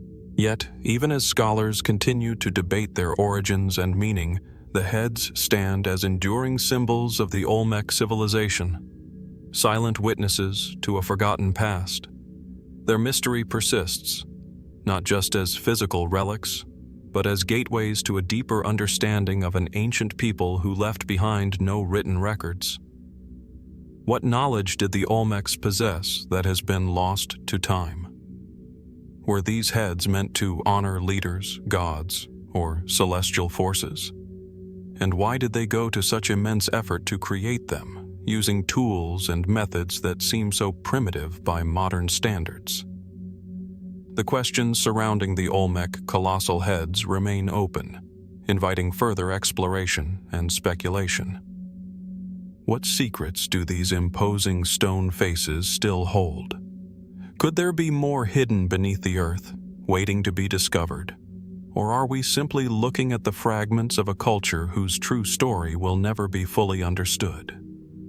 As the heads stand in silence, they continue to spark the imagination, holding their secrets tightly as they have for centuries. As the mist weaves through the jagged peaks of the Andes in southern Peru, an air of ancient mystery clings to the towering mountains. Known as the Foggy Mountains, or Montañas Nubladas, this remote and fog-covered region has long been a source of intrigue and reverence. These misty highlands, which rise above the dense cloud forests, have been the backdrop to some of the most fascinating and elusive questions about ancient American civilizations. Amidst the towering granite peaks and steep cliffs, traces of ancient structures, pathways, and unknown relics hint at a civilization deeply connected to these sacred and fog-shrouded lands. The mist itself is almost like a veil, hiding and revealing secrets in equal measure. Ancient peoples, including the Incas and their predecessors, believed that such foggy, ethereal landscapes were spiritually significant. These mountains, with their towering slopes obscured in mist, might have been considered a place where the physical and spiritual worlds met. It was a liminal space, a threshold between the human realm and that of the gods, or the ancestors. But were the Foggy Mountains merely a backdrop for everyday life, or did they hold deeper spiritual and ceremonial meaning for those who inhabited the region long before the Inca Empire rose to prominence? In the high-altitude villages, long-forgotten temples and platforms stand scattered among the craggy rocks, their purpose unclear but undeniably significant. Evidence suggests that these ancient peoples were not simply passing through, but had a profound connection to this region, both physically and spiritually. Ruins such as the Sacsayhuaman complex and the Kenko site, places of ritual and observation, dot the landscape near the Foggy Mountains, suggesting a ceremonial use of the terrain. These sites, now weathered by centuries of erosion, are particularly enigmatic. Some researchers argue that they were constructed with celestial alignment in mind, used for astronomical observations or rituals connected to the movement of the stars and the natural cycles of the Earth. Was this landscape, with its fog and mist, used as a sort of natural observatory? Or was it more likely a place of ritual where ancient peoples performed complex ceremonies to honor their gods, ask for good harvests, or even attempt to influence the weather? There are accounts from early Spanish conquistadors who spoke of rituals carried out in the high Andean mountains, where the mist played a central role in both mystery and worship. Legends speak of the Huachuma, the sacred cactus of the Andes, used by shamans to commune with spiritual realms during ceremonies held in these very mountains. It is said that those who consumed the plant would ascend to the heavens, guided by the fog that would envelop them, unlocking hidden knowledge and prophecies. But beyond these traditions lies the question of whether these foggy mountains could have been a true spiritual nexus, a place where the ancestors of the region performed their most significant rituals and connected with their gods in ways we still do not fully comprehend. The Inca, after all, were known to build their sacred temples and observatories at high altitudes, where the mountains themselves were seen as divine beings. Could these ancient peoples, too, have revered the mist-shrouded heights for their spiritual properties, creating a place of profound cosmic connection? Some have suggested that the ancient settlements found in these regions were not just functional, but part of a larger, far-reaching spiritual landscape. Were the Foggy Mountains simply a geographical anomaly, or were they deliberately chosen as a spiritual epicenter? A handful of recent findings suggest that certain ceremonial structures were deliberately placed in areas where the fog was thickest, where the mysticism of the clouds would create an atmosphere of reverence. These ancient cultures could have believed that the mist itself acted as a conduit to the divine, a way to bridge the world of men and the celestial spheres above. Further speculation around these mountains suggests that there may be hidden, untapped knowledge embedded within these misty ridges, knowledge tied to the stars, to sacred rituals, and perhaps even to lost technology or understanding of the natural world. As recently as the 20th century, expeditions to the highlands have uncovered carved stones, rock art, and faint traces of old trails leading up into the most inaccessible parts of the mountains. Some have theorized that these could be the remains of a long-lost civilization whose practices and philosophies were lost with the passage of time. Perhaps even a civilization whose understanding of the heavens surpassed that of their successors. Were these ancient peoples truly able to decipher the stars? Or was their connection to the cosmos a more mystical one? Were their high-altitude settlements connected to larger sacred networks that spanned across the Andean region? The mist, often an elusive and fleeting veil, may have been a metaphor for the knowledge itself, always just out of reach, but ever present, hovering between the known and the unknown. In this way, the Foggy Mountains might not only be the backdrop to spiritual ceremonies, but also to the mystery of a civilization whose wisdom may still be buried beneath layers of fog and history. As the fog continues to roll over the mountains, one can't help but wonder, what more might lie hidden in the mist?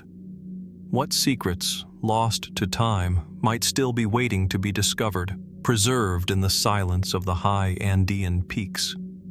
Even as the fog thickens and obscures the view, it only serves to deepen the mystery, drawing us closer to the possibility that there is far more to these mountains than we yet know.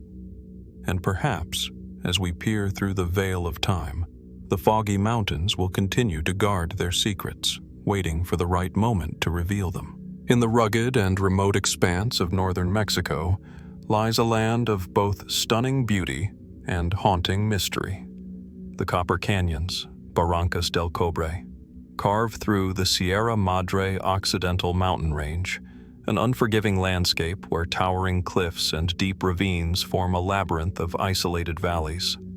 For centuries, this inhospitable terrain has been home to the Tarahumara, also known as the Raramuri, a people renowned for their incredible endurance and connection to the land. Yet, hidden within this natural wonder is a story that reaches back far beyond their present-day existence, a story of ancient civilizations whose remnants remain buried beneath the earth and cliffs, whispering of a lost world. The Copper Canyons are not just a place of awe-inspiring natural beauty, but a region rich with archaeological potential. Despite their harsh geography, the canyons have been home to human societies for thousands of years. Deep within the folds of these valleys lie ancient petroglyphs, ruins of stone dwellings, and remnants of long-forgotten cultures. But the question persists. Who were the people who once thrived here, and what became of them? The Tarahumara, while a distinct and fascinating people in their own right, may hold the key to unlocking the mystery of a civilization that has been lost to history. The Tarahumara, living today in relative isolation, have long been admired for their extraordinary abilities, especially their legendary endurance as runners. These indigenous people have developed a unique form of running, using a technique honed over generations that allows them to cover vast distances, sometimes over 100 miles in a single day, with seemingly little fatigue. It's no surprise that they are often the subject of fascination. People marvel at how they can run such distances across the steep, unforgiving terrain of the Copper Canyons with only simple sandals and a connection to the land. But the endurance of the Tarahumara is more than just a testament to physical prowess. It is also deeply rooted in the spiritual and cultural life of the Raramuri. Their ancient traditions, those that have survived into the present day, are intricately tied to the land and the rituals that have been passed down through generations. The people of the Copper Canyons believe that the land itself is sacred, a living, breathing entity that must be respected and revered. Could the Tarahumara's remarkable endurance be more than just a physical skill? Is it possible that their extraordinary running ability has a deeper, more spiritual significance, one rooted in a lost civilization? When exploring the ancient past of the Tarahumara and their ancestors, we are led to consider the broader context of the region. The Copper Canyons are home to evidence of human activity that stretches back at least 2,000 years. Remains of ancient dwellings, tools, and ceremonial sites scattered throughout the canyons suggest that a much older culture once flourished in these rugged valleys. Some researchers speculate that the Tarahumara, with their isolated way of life, may be the direct descendants of these ancient peoples, their traditions and knowledge preserved through the centuries. But other scholars believe that the Tarahumara may have inherited their way of life from even more distant ancestors, perhaps from a civilization lost to time, whose influence spread across the region. The ruins found in the Copper Canyons are particularly intriguing. Carved into the cliffs are cave dwellings that suggest a sophisticated understanding of architecture and engineering. These dwellings, built into the sides of the canyon walls, served as both living spaces and ceremonial sites. The use of natural materials and the strategic placement of these dwellings, designed to maximize protection from the elements and invaders, hint at an advanced level of planning and foresight. In addition to the cave dwellings, petroglyphs and rock art can be found throughout the region, many of which depict symbolic representations of animals, human figures, and celestial bodies. The petroglyphs are especially noteworthy, as they appear to show connections between the Tarahumara's ancestors and broader Mesoamerican cultures. Could these markings be evidence of a long-lost civilization that once dominated the region?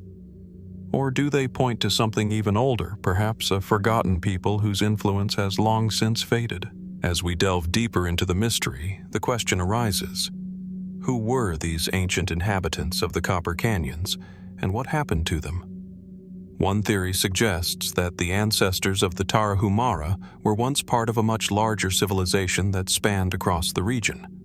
This civilization may have been centered in the canyons, with its influence reaching far beyond the Copper Canyons, into the broader Mesoamerican world.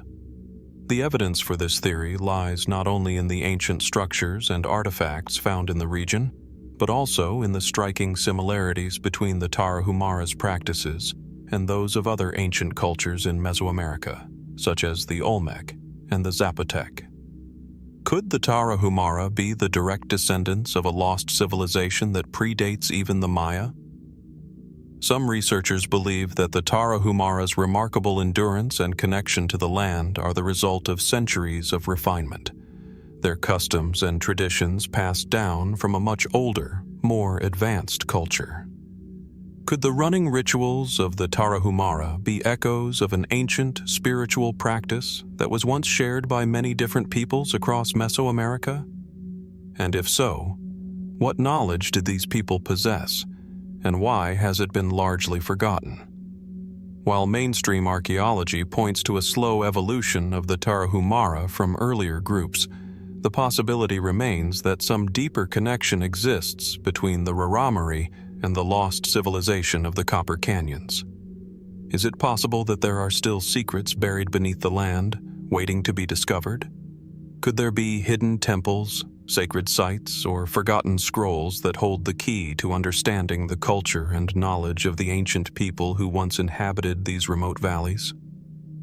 The Tarahumara have always been a people of mystery, their traditions and culture steeped in rituals and practices that many outsiders find difficult to understand.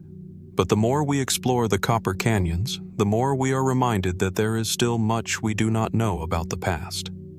As more research is conducted and new discoveries are made, the story of the Tarahumara and their ancestors may unfold in ways that we can't yet imagine. For now, the mysteries of the Copper Canyons remain unresolved. Who were the ancient peoples who once lived here? What knowledge did they possess, and why has it been lost to time? Could the Tarahumara hold the key to unlocking the secrets of their ancestors, or are they merely the last echoes of a civilization that has long since vanished? These questions continue to haunt the region, and as we venture further into the canyons, we can't help but wonder what remains hidden, waiting to be uncovered. The mysteries of the Copper Canyons are far from over, and they may hold answers to questions we have yet to ask.